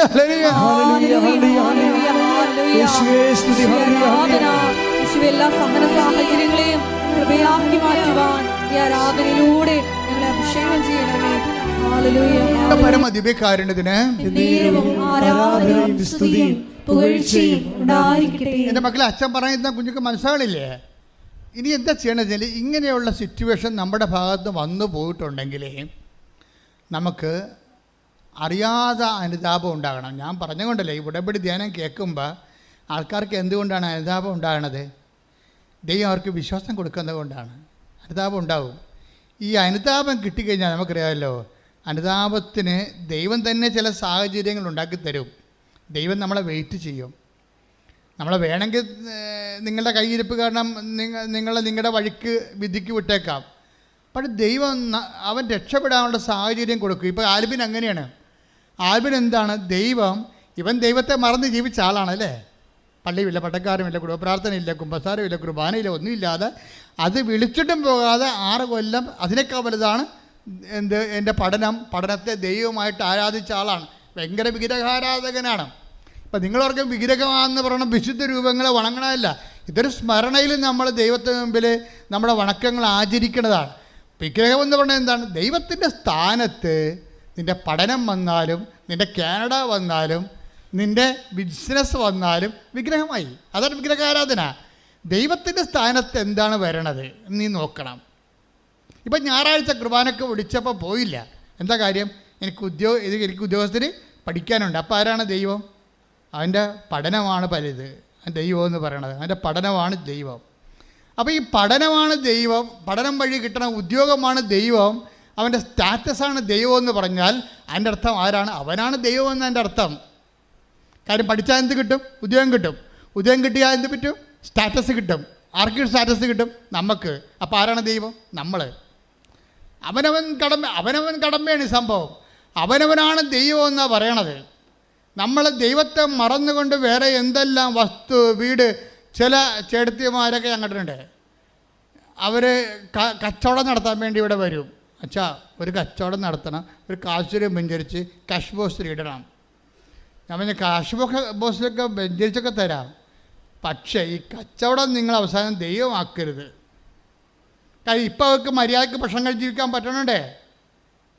അവരുടെ ഒരു ചിന്ത എന്ന് പറയണത് ഒരു റോഡ് കറങ്ങി തിരിഞ്ഞ് വരുന്നുണ്ട് നമ്മുടെ നാട്ടിലേക്ക്, നമ്മുടെ ഭാഗത്തേക്ക്. അപ്പം നമ്മൾ കച്ചവടം കിട്ടില്ലെങ്കിൽ എലിസിക്കുട്ടി നേരത്തെ പോയി കച്ചവടം വെച്ച് പാസ്സാക്കി നാട്ടുകാരെല്ലാം ഉള്ളിയും മുളകും പുളിയൊക്കെ മേടിക്കാൻ വേണ്ടി അവിടെ ചെല്ലും. അവിടെ പറ്റുപടി തുടങ്ങിക്കഴിഞ്ഞാൽ പിന്നെ ഒരു പൂച്ചക്കളി ഇവിടെ വരത്തില്ല. അതുകൊണ്ട് നമ്മൾ നേരത്തെ ഓടുന്ന പട്ടിക്ക് ഒരു നേരം നേരത്തെ എറിഞ്ഞു കഴിഞ്ഞാൽ സ്വാഭാവികമായിട്ടും അവളേക്കാൾ 10 പൈസ കൂടുതൽ നമുക്ക് ഉണ്ടാക്കാൻ വേണ്ടെന്നും കടമിടണ്ടെന്നും അല്ല അച്ഛൻ പറഞ്ഞത്. അച്ഛൻ പറഞ്ഞതിൻ്റെ കാരണം ഇത്രയേ ഉള്ളൂ. നാളെ എൽസിക്കുട്ടിക്ക് വേണ്ടി പണി കൊടുക്കാൻ വേണ്ടി ഞായറാഴ്ച മുടക്കിക്കൊണ്ട് കടയും തുറന്നുകൊണ്ടിരിക്കുന്നതല്ലേ പറയണത്. മനസ്സിലായില്ലേ? ഒത്തിരി കടക്കാർ നശിച്ചു പോയതിൻ്റെ കാരണം, ഒത്തിരി പശുക്കൾക്ക് രോഗം വന്ന് ചത്തുപോയതിൻ്റെ കാരണം ഈ പാല് കറക്കാനും കറവെടുക്കാനും കുഞ്ഞുങ്ങളെ തീറ്റാനും കുഞ്ഞുങ്ങളെ കൊണ്ട് കെട്ടാനും വേണ്ടി കൃപയെ നിങ്ങൾ ഈട് വെച്ച് കൊടുത്തു എന്നാണ് എൻ്റെ അർത്ഥം. അവർ തിരിച്ചു വരാൻ വേണ്ടി നോൻപ് കാലത്ത് കർത്താവ് ആഗ്രഹിക്കുന്നുണ്ട്. തിരിച്ചു വരട്ടെ. ശ്രുതികട ഹല്ലേലൂയ, ഹല്ലേലൂയ, ഹല്ലേലൂയ, ഹല്ലേലൂയ. എല്ലാ സാഹചര്യങ്ങളെയും പൂർണ്ണമായി ഉപേക്ഷിച്ചുകൊണ്ട് ഈ അടുക്കിലേക്ക് നോമ്പുകാലത്ത് തിരിച്ചു വരുവാൻ ഈ ആരാധനയിലൂടെ ഞങ്ങൾ അഭിഷേകം ചെയ്യണമേ. ഹല്ലേലൂയ. സ്നേഹരാജാവേ, എന്നെന്നും എന്നുള്ളിൽ വാഴാ സ്നേഹത്തിൻ പൂനിലാവേ, എന്നുള്ളിൽ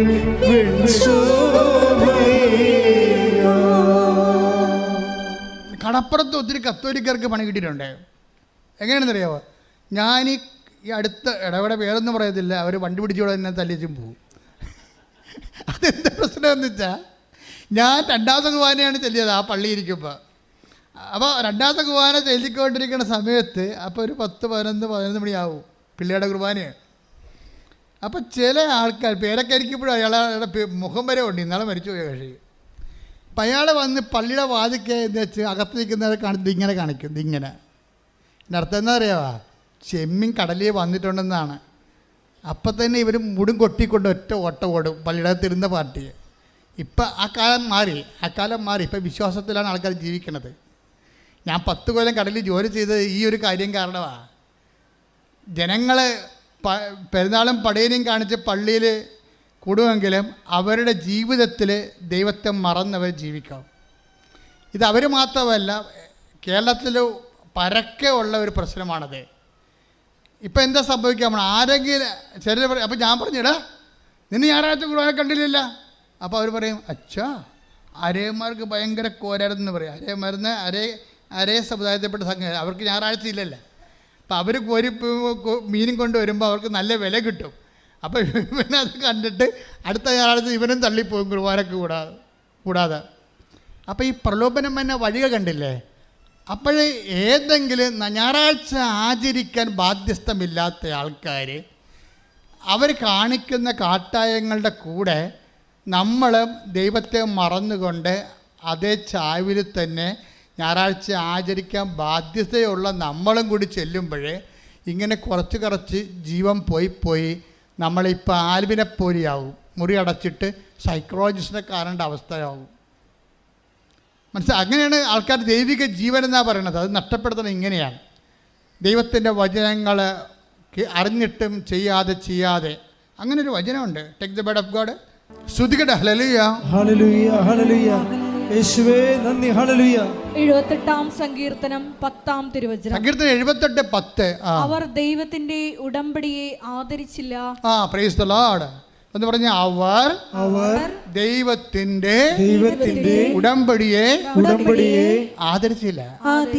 കാരണം പ്രശ്നം ഇവിടെ ഉടമ്പടി എടുത്താലും ചില ആൾക്കാർ എന്ത് ചെയ്യും. ഞാനിവിടെ ഇന്നലെയൊക്കെയാണ് 990 ഉടമ്പടിയൊക്കെ നടന്ന ഇന്നലെ. 900 ഉടമ്പടി നടന്നു ഇന്നലെ. അപ്പോൾ ഇതെല്ലാം ഞാനിവിടെ കാണുന്നുണ്ട്. ആൾക്കാരിങ്ങനെ ഉത്സവത്തിന് വന്ന പോലെ വെട്ടിയാർത്ത് കയറി ഉടമ്പടിയൊക്കെ ചെയ്തുകൊണ്ട് പോകുന്നുണ്ട്. അപ്പോൾ ഞാനൊരു ദൈവമേ, അതായത് ചിലർ മാത്രം അതിൻ്റെ അകത്ത് പ്രാർത്ഥിച്ച് അവർ ചെയ്യുന്ന കാര്യങ്ങളെക്കുറിച്ച് വളരെ ആലോചന ചെയ്ത് ദൈവത്തോടൊരു ബൈലാറ്ററൽ എഗ്രിമെൻ്റ് ആണെന്നുള്ള ബോധ്യത്തിൽ നിശബ്ദതയിൽ ആന്തരിക ആധ്യാത്മിക ചൈതന്യത്തോടുകൂടി ചെയ്യും. ചിലർ അങ്ങനെ ഈ ഒന്നിൻ്റെ കൂടെ ഇങ്ങനെ പോരുമല്ലോ. ഇപ്പം ഞാൻ സെമിനാരി പഠിക്കുന്ന കാലത്ത് എൻ്റെ ഒരു ഹോബിയായിരുന്നു നല്ല ജൂൺ ജൂലൈ മാസത്തിൽ ഭയങ്കര മൺസൂൺ കാലവർഷമല്ലേ. അപ്പോൾ ഫ്രീ ടൈം കിട്ടുമ്പോൾ ഞാൻ ആലുവ ഞങ്ങളുടെ കുന്നിൻ്റെ താഴെ പോയി നിൽക്കും. പെരിയാർ അരിയിൽ കൂടി ഒഴുകുകയാണ്. അപ്പോൾ ഈ വലിയ മരങ്ങളൊക്കെ ഇങ്ങനെ ഒഴുകിപ്പോവും ഒഴുക്കിൻ്റെ കൂടെ. വലിയ മരങ്ങൾ പല സാധനങ്ങൾ ഒഴുകിപ്പോവും. വീട്ടുപകരണങ്ങളൊക്കെ ഒഴുകിപ്പോണ കാണാം. മരിച്ച മനുഷ്യർ ഒഴുകിപ്പോൾ ഞാൻ കണ്ടിട്ടുണ്ട് പെരിയാറ്റിൽ കൂടി. ആരും കാണാതെ ഒഴുകിപ്പോവും. വള്ളക്കാരിങ്ങനെ കാണുന്നതിനെ കൂവും. അവർ തുഴഞ്ഞ് കുത്തിക്കൊണ്ടുപോയ വള്ളക്കാർ ഈ ശവം കമന്ന് കിടന്ന് ഒഴുകണ കണ്ട കൂവും. പക്ഷേ ഇങ്ങനെ കൂവാൻ പോലും ആരുമില്ലാത്ത കുറേ ക്രിസ്ത്യാനികൾ ശവങ്ങളായി കമന്ന് കിടന്ന് ഒഴുകുന്ന കാഴ്ചയാണ് നമ്മൾ ഈ കാലത്ത് കാണുന്നത്. എന്താ കാണുന്നതെന്ന് വെച്ച് കഴിഞ്ഞാൽ, ആരെങ്കിലും എന്തെങ്കിലും തിന്മകൾ ചെയ്താൽ ആ തിന്മകളെ അനുകരിച്ചുകൊണ്ട് അവരുടെ ഒഴുക്കിനൊത്ത് അങ്ങ് ഒഴുകിപ്പോകും. അപ്പം മറ്റുള്ളവർ ഞായറാഴ്ച ആചരിക്കണില്ല, അപ്പം ഞാനും അതുപോലെ തന്നെ ഞായറാഴ്ച ആചരിക്കാതെ ഞാനും അങ്ങനെ ജീവിച്ച് കഴിയുമ്പോൾ എന്ത് പറ്റും? ദൈവിക ജീവൻ കുറഞ്ഞ് അവസാനം ആൽബിനെ പോലെ മുറിയടച്ചിട്ട് 6 കൊല്ലമല്ലേ ദൈവത്തെ മറന്ന് ജീവിച്ചത്. പക്ഷേ അമ്മയാണ് ഒരു പിടിവള്ളി എന്ന് പറയുന്നത്. പണ്ട് അമ്മയുമായിട്ട് അവനൊരു റിലേഷൻ ഉണ്ടായി. അമ്മ അത് മറന്നിട്ടില്ല. ഇത് വല്ലാത്തൊരു സംഭവമായിപ്പോയി. ഞാൻ ആ സാക്ഷി എടുക്കാൻ കാര്യം അതാണ്.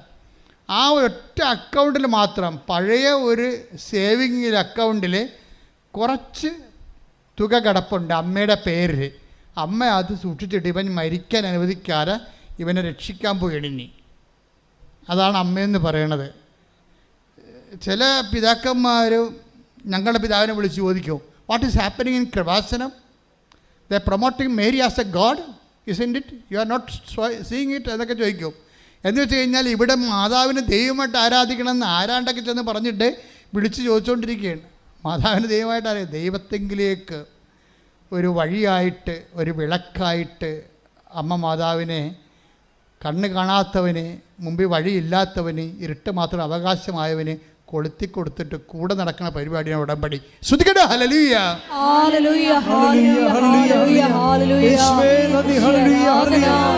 പിതാവിലേക്ക് ഞങ്ങളെ അടുപ്പിക്കുന്ന ഉടമ്പടി എന്ന വലിയ പ്രാർത്ഥനയ്ക്ക് നന്ദി പറയുന്നു. കാരണത്തിന് ആരാധനയും സ്തുതിയും പുകഴ്ചയും ഉണ്ടായിരിക്കട്ടെ. അപ്പം അങ്ങനെ ആൽബിൻ 1-2 പ്രാവശ്യം കൃപാസനത്തിൽ വന്ന് ഉടമ്പടി എടുക്കാൻ പറ്റത്തില്ലെന്ന് പുള്ളിക്ക് അറിയാം. ഇത്തിരി കട്ടിയുള്ള പരിപാടിയാണെന്ന് പുള്ളി പരിചയമില്ലല്ലോ. അപ്പോൾ ഇത്തിരി കട്ടിയുള്ള പരിപാടിയാണെങ്കിലും ഉടമ്പടി എടുക്കാൻ അല്ലെങ്കിലും ഇവിടെ വന്നപ്പോൾ ഒരു സംഭവം ഉണ്ടായി. അത് ഞാൻ മുമ്പ് പറഞ്ഞിട്ടില്ലേ, ഇതിൻ്റെ പിന്നിലെല്ലാം അമ്മയുടെ ഒരു ആദ്യം ദൈവം നമ്മളെ അനുഗമിക്കേണ്ട ചെയ്യണമെന്ന് ഞാൻ പറഞ്ഞില്ലേ, അതാണ് ശരിയാണ്. പിന്നെ നമ്മൾ ദൈവത്തെ അനുഗമിക്കും. ആദ്യകാലങ്ങളെല്ലാം ഇപ്പം അമ്മ ഇവിടെ വന്നു കഴിഞ്ഞപ്പോൾ മാതാവിനെ കാണാൻ വേണ്ടി ഇവനോട് അടുത്ത് വരാൻ പറഞ്ഞ്. ആരും പറഞ്ഞില്ല, അവൻ്റെ മനസ്സിരുന്ന് തന്നെ അവൻ്റെ അന്തരംഗം എനിക്ക് അമ്മയെ അടുത്ത് പോയി കാണണം, അമ്മയെ അടുത്ത് പോയി കാണണമെന്ന് മനസ്സിൽ തോന്നുകയും ഒരു തണുത്ത കാറ്റും സുഗന്ധവും അടിച്ചപ്പോൾ വീണ്ടും അന്തരംഗം പറഞ്ഞു, നീ അടുത്ത് വരരുത്, നീ പോയി കുമ്പസാരിച്ചിട്ട് വരാൻ പറയും. അവൻ തിരിച്ചു പോകും. അതെല്ലാം അമ്മ ഇവനെ നയിക്കുന്ന വഴികളാണ്. നീ അടുത്ത് വരരുത്, അടുത്ത് വരാൻ പറഞ്ഞാൽ ഞാൻ തന്നെയാണ്, പക്ഷെ അടുത്ത് വരണതിന് മുമ്പ് എന്താണ്, വർഷങ്ങളായി നീ അവിശുദ്ധിയിലാണ് ജീവിക്കണത്. അവൻ്റെ അവിശുദ്ധിയൊന്നുമില്ല, അവൻ ആരെയും കൊല്ലാൻ പോയില്ല. അവൻ്റെ ആത്മാവിന് അവൻ തന്നെ കൊന്ന കേസാണ്. നമ്മൾ പറഞ്ഞില്ല ഞാൻ ആരെയും കൊന്നിട്ടില്ലെന്ന്. ഞാൻ എൻ്റെ ഒരു ബന്ധുവിനെ അവസാന നിമിഷങ്ങൾ കാണാൻ പറ്റുന്നപ്പോഴും പറഞ്ഞതാണ് ഞാൻ ആരെയും കൊന്നിട്ടില്ലെന്ന് പറഞ്ഞു. ശരിയാണ്, എല്ലാവരും അങ്ങനെ പറയും. പക്ഷെ നമ്മളെ തന്നെ കൊന്നിട്ടുണ്ട്, നമ്മളിലുള്ള ദൈവിക ജീവനെ കൊന്നിട്ടുണ്ട്. അതുകൊണ്ടാണ് ആദ്യം നമ്മൾ കൊന്നത് നമ്മുടെ വിശ്വാസത്തെയാണ്.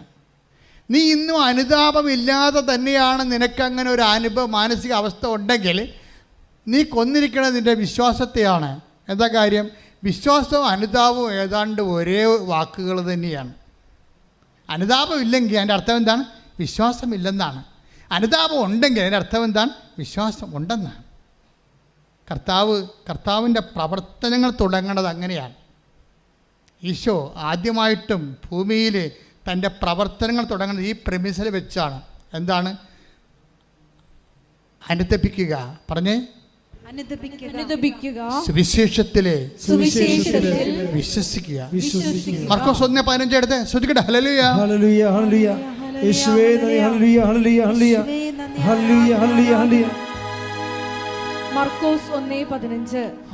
അവൻ പറഞ്ഞു, സമയം പൂർത്തിയായി, ദൈവരാജ്യം സമീപിച്ചിരിക്കുന്നു, അനുതപിച്ച് സുവിശേഷത്തിൽ വിശ്വസിക്കുവിൻ. 14 വായിച്ചേ. മർക്കോസ് 1:14. യോഹന്നാൻ ബന്ധനസ്ഥനായപ്പോൾ യേശു ദൈവത്തിന്റെ സുവിശേഷം പ്രസംഗിച്ചുകൊണ്ട്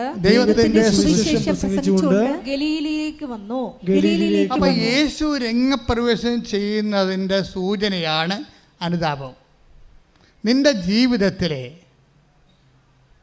ജീവിതത്തിലെ യേശു പ്രവർത്തനം ആരംഭിക്കാൻ പോകുന്നത് എങ്ങനെ മനസ്സിലാക്കാൻ പറ്റും? ദൈവപൈതലെ, അനുതാപം ഉണ്ടെങ്കിൽ അതോടുകൂടി നിങ്ങൾക്ക് മനസ്സിലാക്കാം എനിക്ക് വിശ്വാസം വന്നു കഴിഞ്ഞുവെന്ന്. സുവിശേഷത്തിൽ യേശു പ്രവർത്തനം ആരംഭിക്കുന്നത് മർക്കോസ് 1:14 വെച്ചുകൊണ്ടാണ്. അവൻ ഗലീലയിലേക്ക് വന്നു. എന്താ പറഞ്ഞത്? അനുതപിക്കുക, സുവിശേഷത്തിൽ വിശ്വസിക്കുക. അപ്പോൾ വിശ്വാസവും അനുതാപവും ഒരേ വാക്കാണ്. നിന്നിൽ വിശ്വാസം ജനിക്കാൻ വേണ്ടി ദൈവം ചിലപ്പോൾ കുറച്ചൊന്ന് കാത്തിരിക്കും. വരട്ടെ എവിടം വരെ പോകുമെന്ന് നോക്കട്ടെ. ആദ്യത്തെ പരീക്ഷയ്ക്ക് തോറ്റു, രണ്ടാമത്തെ സെൻട്രൽ ഗവൺമെൻറ് പരീക്ഷയ്ക്ക് തോറ്റു. അപ്പോഴും നിന്നെ തോക്കാൻ ദൈവം അനുവദിക്കും. എന്താ കാര്യം? നീ നിന്നിൽ തന്നെ ആശ്രയിച്ചിരിക്കുകയല്ലേ. നിന്നിൽ ആശ്രയിക്കുന്ന വിധത്തിൽ വെച്ച് ദൈവം തോക്കാൻ അനുവദിക്കും നിന്നെ. കാര്യം എന്താണ്?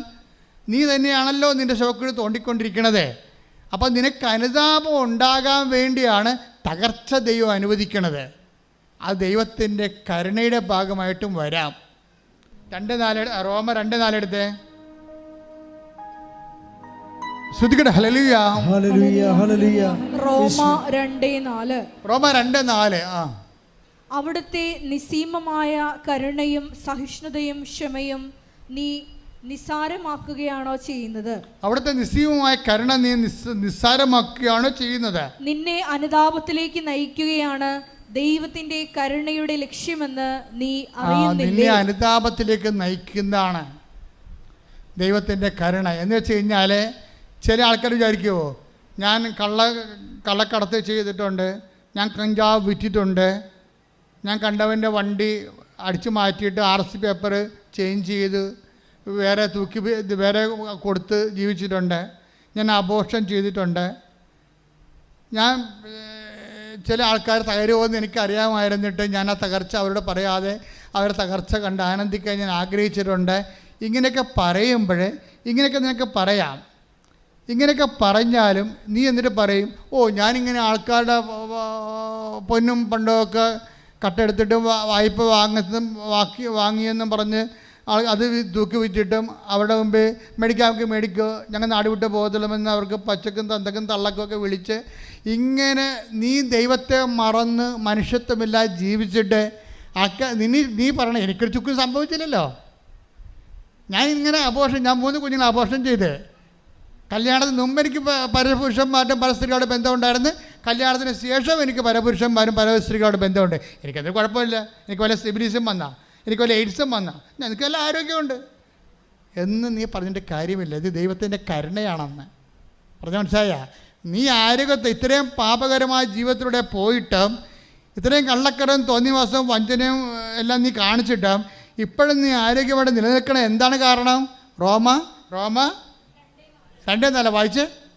നിന്നെ അനുതാപത്തിലേക്ക് നയിക്കുകയാണ് ദൈവത്തിന്റെ കരുണയുടെ ലക്ഷ്യമെന്ന് നീ അറിയുന്നില്ലേ? അതാണ്. എന്താ ഒന്ന് പറഞ്ഞേ.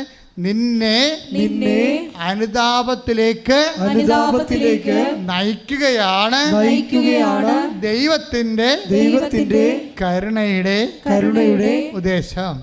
അപ്പൊ ഇത്രയും നാളെ നീ അബദ്ധങ്ങളെല്ലാം കാണിച്ചിട്ടും നിനക്ക് കുഴപ്പമൊന്നുമില്ല. പിന്നെ ദൈവം ഇങ്ങോട്ട് പോകുന്ന എൻ്റെ മൂക്കി കയറ്റി കളയും, പോയി പണി നോക്കടാ, പോയി തൂങ്ങണം എന്നൊക്കെ പറഞ്ഞുകൊണ്ട് നന്മയിലേക്ക് പോകുന്ന നമ്മളെയും തിന്മയിലേക്ക് കൊണ്ടുവരുവരെ.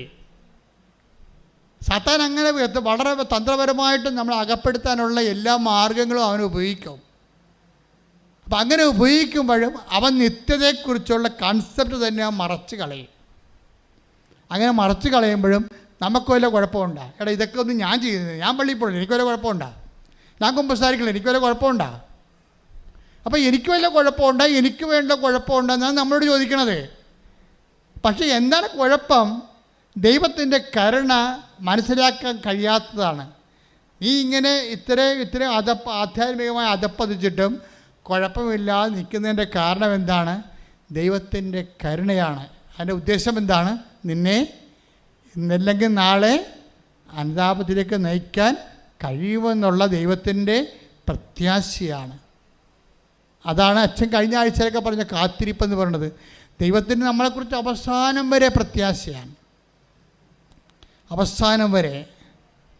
അപ്പോൾ ദൈവത്തിൻ്റെ ആ പ്രത്യാശയുടെ അവസാനം വരെ നമ്മൾ ചെല്ലാതെ നേരത്തെ നമ്മൾ അനുതാപപ്പെടുന്നതാണ് നമുക്കെപ്പോഴും നല്ലത്. അതുകൊണ്ടാണ് ഭജനം പറയണത്, യുവാവേ നിൻ്റെ യൗവനത്തിൽ തന്നെ നീ ദൈവത്തെ അറിയുക, വയസ്സാകും പ്രായവും ആകാൻ വേണ്ടി നീ കാത്തിരിക്കരുത്. ശ്രദ്ധിക്കട്ടെ. ഹല്ലേലൂയ. 1 ഒന്നിലും സന്തോഷം തോന്നുന്നില്ല എന്ന് നീ പറയുന്ന എന്ന് പറഞ്ഞ ഒന്നിലും സന്തോഷം തോന്നുന്നില്ല എന്ന് നീ പറയുന്ന ദുർദിനങ്ങളും വർഷങ്ങളും ആഗമിക്കും മുമ്പേ യൗവനകാലത്ത് സൃഷ്ടാവിനെ സ്മരിക്കുക. ഒന്നിലും സന്തോഷം തോന്നുന്നില്ല എന്ന് പറയുന്ന ഒരു കാലമുണ്ട്. ഐസ്ക്രീമിന് അലുവായിലും ഒന്നും സന്തോഷം തോന്നാത്തൊരു കാലം വരും. ഇപ്പം തന്നെ വന്നു തുടങ്ങിയെന്ന് തോന്നണല്ലേ. ഐസ്ക്രീം അലുവയല്ല, ദൈവ അനുഭവം ഉണ്ടായാൽ പോലും സന്തോഷം വരത്തില്ല. അതാ സംഭവം. ആത്മാവിൻ്റെ വാർദ്ധക്യമാണിത്. ആത്മാവിൻ്റെ വാർദ്ധക്യം, ശരീരവാർദ്ധക്യത്തെക്കാൾ ഗതികെട്ടാണ് ആത്മാവിൻ്റെ വാർദ്ധക്യം. ആത്മാവിൻ്റെ വാർദ്ധക്യം പ്രാപിച്ചാൽ നിനക്ക് ചിലപ്പോൾ ശാരീരികമായിട്ട് 35 വയസ്സേ ഉള്ളൂ, പക്ഷേ നിൻ്റെ ആത്മാവ് വാർദ്ധക്യം പ്രാപിച്ചിരിക്കുകയാണ്. എന്താണ്? 2 അബോർഷനും കഴിഞ്ഞ് ഒരു ഡൈവേഴ്സും കഴിഞ്ഞ് തിരിച്ചു വരാമെന്ന് അവൻ പറഞ്ഞിട്ടും അവൾ പറഞ്ഞിട്ടും നീ കൂട്ടാക്കില്ല. എന്താ കാര്യം? അവൻ തിരിച്ചു വന്ന സ്റ്റെപ്പിനെയോ ഔട്ട് പോസ്റ്റോ നിനക്കുണ്ടെങ്കിൽ ആ കമ്പനി അടിക്കാൻ പറ്റത്തില്ല. അതുകൊണ്ട് നിനക്ക് ജോലിക്ക് മാത്രം ഉടമ്പടിക്ക് എഴുതിയിരിക്കുകയാണ്. ഭർത്താവ് തിരിച്ചു വരാൻ ഉദ്ദേശിക്കുന്നുണ്ട്, അവൻ വരണ്ട. അവൻ വരണമെന്ന് വെച്ചാൽ ഇപ്പോഴുള്ള ബന്ധങ്ങളൊക്കെ പോകും. അതാണ് പ്രശ്നം. ഉടമ്പടി ചെയ്തിരിക്കണത് നിങ്ങൾ തന്നെയാണ് കുലച്ചോറുണ്ടാക്കിയിരിക്കണേ. ഇതൊന്നും ഈ ഇങ്ങനെ കണ്ണടത്തൊന്നും ഇരുട്ടാക്കി അങ്ങനെ പെട്ടെന്ന് ഇരുട്ടാകത്തില്ല. മരമറിയാതെ കൊടിയിട്ടിട്ട് കാര്യമില്ല. നിങ്ങൾ ഇപ്പോൾ ഒരു ഉടമ്പടിയിൽ നിങ്ങൾ വെച്ചിരിക്കണത് വിദേശ ജോലിയാണ് വെച്ചിരിക്കണത്. അപ്പോൾ കർത്താവ് ചോദിക്കും, ഭർത്താവുണ്ടല്ലോ, ഭാര്യ ഉണ്ടല്ലോ, അവരോട് പിരിഞ്ഞു നിൽക്കാമല്ലേ, അവൻ തിരിച്ചു വരാമെന്ന് പറഞ്ഞിട്ടുണ്ടല്ലോ, അവൾ തിരിച്ചു വരാമെന്ന് പറഞ്ഞിട്ടുണ്ടല്ലോ, എന്നിട്ട് നീ എന്താ അതിനൊന്നും അതിനെക്കുറിച്ച് ഉടമ്പടി ഒന്നും വേണ്ട. അതും വേണ്ട, അതും വേണ്ട, ജോലി മാത്രം മതി, ജോലി മാത്രം മതിയെന്ന്. അതൊന്നും വേണ്ട, ജോലി മാത്രം മതിയെന്ന്. ഇപ്പോഴും ജഡത്തിന് വേണ്ടിയാണ് ഇവർ ജോലി എടുക്കുന്നത്. ഇവൾക്ക് 35 വയസ്സുണ്ടെങ്കിലും ആത്മാവിന് വാർദ്ധക്യമാണ്. നമ്മൾ ഈ സഭാപ്രസംഗി ശാരീരിക വാർദ്ധക്യത്തെക്കുറിച്ച് പറയുകയാണ്. ഒന്നിനും സന്തോഷം വരാത്തൊരു 90 വയസ്സുണ്ടാകുമെന്ന്. 90 വയസ്സ് 35 വയസ്സുള്ളപ്പോഴും ആത്മാവിന് 90 വയസ്സുണ്ടാകുന്ന ഒരു പ്രതിഭാസം ഇവിടെ നിലനിൽക്കുന്നുണ്ട്. എന്ന് വെച്ചാൽ പാപത്തെ അതൊരു ആഡംബരമായി കണ്ടുകൊണ്ട് ദൈവത്തെ അംഗീകരിക്കുന്നത് പോരായ്മയെ കണ്ടുകൊണ്ട് ശ്രുതിക്കട്ടെ. ഹല്ലേലൂയ. റോമ 1:29.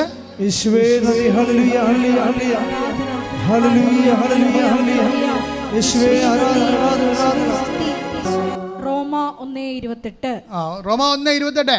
ദൈവത്തെ അംഗീകരിക്കുന്നത് പോരായ്മയായി അവർ കരുതിയത് നിമിത്തം. ഒന്ന് പറഞ്ഞേ. ദൈവത്തെ അംഗീകരിക്കുന്നത് പോരായ്മയായി അവർ കരുതിയത് നിമിത്തം അധമ വികാരത്തിനും അനുചിത പ്രവർത്തികൾക്ക് ദൈവം അവരെ വിട്ടുകൊടുത്തു. അടുത്ത വായിച്ചേ. അവർ എല്ലാ തരത്തിലുമുള്ള അനീതിയും ദുഷ്ടതയും അത്യാഗ്രഹവും തിന്മയും നിറഞ്ഞവരാണ്. അസൂയ, കൊലപാതകം, ഏഷണി, കലഹം, വഞ്ചന, പരദ്രോഹം എന്നിവയിൽ അവർ മുഴുകുന്നു. അവർ പരദൂഷകരും ദൈവനിന്ദകരും ധിക്കാരികളും ഗർവിഷ്ഠരും പൊങ്ങച്ചക്കാരും തിന്മകൾ ആസൂത്രണം ചെയ്യുന്നവരും മാതാപിതാക്കളെ അനുസരിക്കാത്തവരും ബുദ്ധിഹീനരും അവിശ്വസ്തരും ഹൃദയശൂന്യരും കരുണയില്ലാത്തവരും ആയിത്തീർന്നു. ഇത്തരം കൃത്യങ്ങൾ ചെയ്യുന്നവർ മരണാർഹരാണ് എന്ന ദൈവകൽപ്പന അറിഞ്ഞിരുന്നിട്ടും അവർ അവ ചെയ്യുന്നു. മാത്രമല്ല അങ്ങനെ ചെയ്യുന്നവരെ അംഗീകരിക്കുകയും ചെയ്യുന്നു. അങ്ങനെ ചെയ്യുന്നവരെ നിങ്ങൾ ചെയ്യുക മാത്രമല്ല, അത് ചെയ്യാതിരിക്കുക മാത്രമല്ല, അങ്ങനെ ചെയ്യുന്നവരെ അംഗീകരിക്കുകയും ചെയ്യുന്നു. കർത്താവ് പറഞ്ഞ വാക്ക്, ആകാശം മാറിപ്പോകും. കാലങ്ങൾ, ആകാശം എന്ന് പറയുന്നത് ടൈമാണ്. Time is the measurement of movements. ചലനങ്ങളുടെ ആകത്തുകയും ഏകകവുമാണ് സമയം. ആകാശം അത് മാറിപ്പോകും. സമയം മാറാം, കാലങ്ങൾ മാറാം. ബൈബിൾ എഴുതിയ കാലത്തല്ല ഇപ്പം നമ്മൾ ജീവിക്കണമെന്ന് പറഞ്ഞുകൊണ്ടാണ് ഈ അണ്ണന്മാർ ഈ സ്വർഗ ഭോഗികൾ ആശ്രമിച്ചിരിക്കണത്. ബൈബിളിൻ്റെ കാലമല്ല ഇത് വേറെ കാലമാണ്.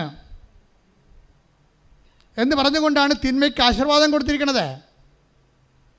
അങ്ങനെ അംഗീകരിക്കുന്നവരെ കുറിച്ചാണ് പറയണത്. അവർ ചെയ്യത്തില്ല, പക്ഷെ അങ്ങനെ ചെയ്യുന്നവരെ അംഗീകരിക്കുന്നു. അത് നിങ്ങളുടെ വിഷയത്തിൽ നിങ്ങളെ പകുതി മനുഷ്യർ, ഞാൻ ഈ അൾത്താരെ നിൽക്കുമ്പോൾ എനിക്ക് മനസ്സിലായൊരു സത്യം, പാപം ഡയറക്റ്റ് ചെയ്യുന്നവരെക്കാൾ പാപികളായുടെ എണ്ണം കൂടിയിരിക്കുന്നത് അംഗീകരിക്കുന്ന ആൾക്കാരിലാണ്. അവിടെ തിന്മ അംഗീകരിക്കുന്നു. ഇപ്പോൾ അബോർഷൻ ചെയ്യാൻ വേണ്ടി ഒരു ആവശ്യമില്ല. അബോർഷൻ ചെയ്യാൻ വേണ്ടി ആശുപത്രി കൂട്ടിക്കൊണ്ടു പോകുന്ന ആൻറ്റിമാരില്ലേ, അവിടെ കാര്യത്തിൽ തീരുമാനമായിട്ടുണ്ട്. നീ അവളുടെ നല്ല പിള്ള ചമയാൻ വേണ്ടിയാണ് നീ ആ പണി കാണിക്കണത്. ദൈവത്തെ മറന്ന് അവൾക്കും നിനക്കും പണി വരുന്നുണ്ട് അവറാച്ച. എന്താ കാര്യം? ആകാശവും ഭൂമിയും മാറിയാലും ഞാൻ നിങ്ങളോട് പറഞ്ഞ വാക്കിന് മാറ്റമില്ല. കർത്താവിൻ്റെ വാക്കിന് മാറ്റമില്ല. സഭയുടെ വിശുദ്ധി നിലനിൽക്കുന്നത് പാരമ്പര്യത്തെക്കാളുപരി കർത്താവിൻ്റെ വചനത്തിലാണ്. ഈ വചനത്തെ വളച്ചൊടിക്കുമെന്ന് ഓരോരോ കാലഘട്ടത്തിന് പറ്റുന്ന രീതിയിൽ പൊക്കിയും താത്തിയും കെട്ടുമെന്നൊക്കെ കർത്താവിനറിയാം. അതുകൊണ്ടാണ് കർത്താവ് സെസ് ഏർപ്പെടുത്തിയിരിക്കുന്നത്. എന്താണ്? 21:34 എന്താ വായിച്ചേ? മത്തായി 24:35. ആകാശവും ഭൂമിയും കടന്നു പോകും, എന്നാൽ ആകാശവും ഭൂമിയും കടന്നു പോകും, എന്നാൽ എന്റെ വചനങ്ങൾ കടന്നു പോവുകയില്ല. അപ്പം കർത്താവിൻ്റെ വാക്കിന് മാറ്റം ഉണ്ടാകത്തില്ല എന്നർത്ഥം. എൻ്റെ മക്കളെ, നമ്മുടെ വിശുദ്ധി എന്ന് പറയുന്നത് എന്താണ്? നമ്മുടെ വിശുദ്ധി എന്ന് പറയുന്നത് ഒരു അനുഷ്ഠാനക്രമം എന്നതിനേക്കാൾ ഉപരി വചനത്തോടുള്ള നമ്മളെ റെസ്പോൺസീവ് റിയാക്ഷനാണ് നമ്മുടെ വിശുദ്ധിയുടെ ആസ്പദങ്ങളെന്ന് പറയുന്നത്. അതാ കർത്താവ് പറഞ്ഞത്, ഞാൻ നിങ്ങളോട് പറഞ്ഞിട്ടുള്ള വചനം നിമിത്തം നിങ്ങൾ വിശുദ്ധിയുള്ളവരായിരിക്കുന്നു. നമ്മൾ വിശുദ്ധീകരിക്കുന്ന അടിസ്ഥാന ഘടകം എന്താണ്? കർത്താവിൻ്റെ വചനമാണ്. അപ്പോൾ ആരെല്ലാം എങ്ങനെ വ്യാഖ്യാനിച്ചാലും ദൈവത്തിൻ്റെ വചനത്തിൽ എന്താണ് എഴുതിയിരിക്കുന്നത് അതാണ് നിൻ്റെ ആത്മാവിനെ അടിസ്ഥാനപ്പെടുത്തി അവസാനത്തെ ക്വസ്റ്റ്യനെയർ തയ്യാറാക്കിയിരിക്കുന്നത്. ഞാൻ രോഗിയായിരുന്നു, നിങ്ങളെന്നെ സന്ദർശിക്കുമെന്ന് പറഞ്ഞാൽ ആ രോഗി എന്നുള്ള അർത്ഥം മാത്രമേ ഉള്ളൂ.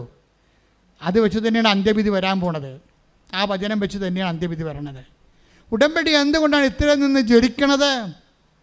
ഉടമ്പടി എന്താണ് എടുക്കുന്നവർ അവരുടെ ജീവിതം വീണ്ടെടുക്കണത്? അത് കർത്താവിൻ്റെ വചനത്തെ അടിസ്ഥാനപ്പെടുത്തിക്കൊണ്ട് കർത്താവിൻ്റെ വചനത്തിന് അനുപേക്ഷണമായിട്ട് ജീവിതം പുനഃക്രമീകരിച്ചുകൊണ്ട് വിശുദ്ധിയുടെ വസ്ത്രങ്ങളണിഞ്ഞ് കുഞ്ഞാടിൻ്റെ രക്തത്തിൽ തങ്ങളുടെ വസ്ത്രം കഴുകി വെളുപ്പിച്ച സഹനങ്ങളിലൂടെ കടന്നു പോന്നുകൊണ്ട് ക്രിസ്തുവിൻ്റെ നാമത്തിൽ സഹനം ഏറ്റെടുത്തുകൊണ്ട് സുവിശേഷത്തിൻ്റെ സാക്ഷ്യമായിക്കൊണ്ട് വിശുദ്ധന്മാരുടെ ഗണത്തിലേക്ക് ജനങ്ങൾ ഇങ്ങനെ അനുദിനം കൂടിക്കൂടി വരുന്ന കാഴ്ചയാണ് ഉടമ്പടി ജീവിത സാക്ഷ്യങ്ങളിലൂടെ കാണുന്നത്. കൈയടിച്ച് കർത്താവേ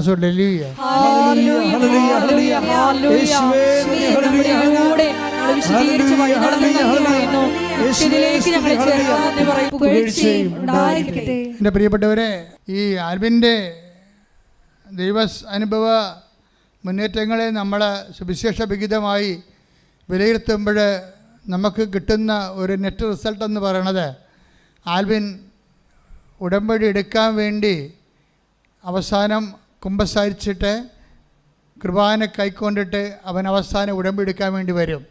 കാര്യം എന്താണ്? ആദ്യം ദൈവം അവനെ അനുഗമിക്കാൻ തുടങ്ങി. ഇപ്പോഴെന്നാ പറ്റിയിരിക്കണത്? ദൈവത്തെ അവൻ അനുഗമിക്കാൻ തുടങ്ങി. മഴ കണ്ട, കാലാവസ്ഥ മഴ കണ്ട. അങ്ങനെ വന്നപ്പോൾ അവൻ ഉടമ്പടി എടുത്തപ്പോൾ അവന് ഇപ്പോൾ ഒരു ജോലി അവന് സെൻട്രൽ ഗവൺമെൻറ് ഉണ്ട്, ഷിഫ്റ്റ് സമ്പ്രദായമാണ്. അപ്പോൾ അവൻ ഉടമ്പടി എടുത്ത് കഴിഞ്ഞപ്പോൾ ഇങ്ങനെ വിശുദ്ധീകരിച്ച് അതിൻ്റെ തക്ക യോഗ്യതയോടുകൂടി ഉടമ്പടി എടുത്ത് കഴിഞ്ഞപ്പോൾ താഴെ വന്നപ്പോൾ 16 മിസ് കോൾ വന്ന് കമ്പനി വിളിച്ചിരിക്കുകയാണ്. നീ എന്താ ആൽബം വരാത്തത്? അപ്പോൾ അവൻ പറഞ്ഞു എനിക്ക് നൈറ്റ് ഷിഫ്റ്റ് ആണെന്ന് പറഞ്ഞേ. അല്ലടാ, ഇന്ന് നൈറ്റ് ഷിഫ്റ്റ് ഇല്ല എന്ന് പറഞ്ഞ്. ഇന്ന് നൈറ്റ് ഷിഫ്റ്റ് ഇല്ല, നിൻ്റെ ഷിഫ്റ്റാണ് ഇപ്പോൾ നടന്നുകൊണ്ടിരിക്കണത്. അപ്പോഴവൻ പറഞ്ഞു, എൻ്റെ അമ്മേ, ഇന്ന് നൈറ്റ് ഷിഫ്റ്റ് ഇല്ലെന്ന് എന്നോട് പറഞ്ഞില്ലല്ലോ. അവരാരും പറഞ്ഞില്ല. ഇന്ന് നൈറ്റ് ഷിഫ്റ്റ് ഇല്ല എന്ന് അവർ പലരോടും പറഞ്ഞാണ് ആൽബിനോട് പറയാൻ വേണ്ടി. ആൽബിനോട് ആരും പറഞ്ഞില്ല ഇന്ന് നൈറ്റ് ഷിഫ്റ്റ് ഇല്ലെന്ന്. അത് മറച്ചു വെച്ചു. ഇന്ന് നൈറ്റ് ഷിഫ്റ്റ് ഇല്ല എന്ന് ഞാൻ അറിഞ്ഞിരുന്നെങ്കിൽ ഞാനിന്ന് ഉടമ്പടി എടുക്കാൻ വരത്തില്ല. അപ്പോഴമ്മയാണ് മറച്ചു വെച്ചത്. ഞാൻ ഉടമ്പടി എടുക്കാനെന്ന്. ശ്രുതികട ഹല്ലേലൂയ.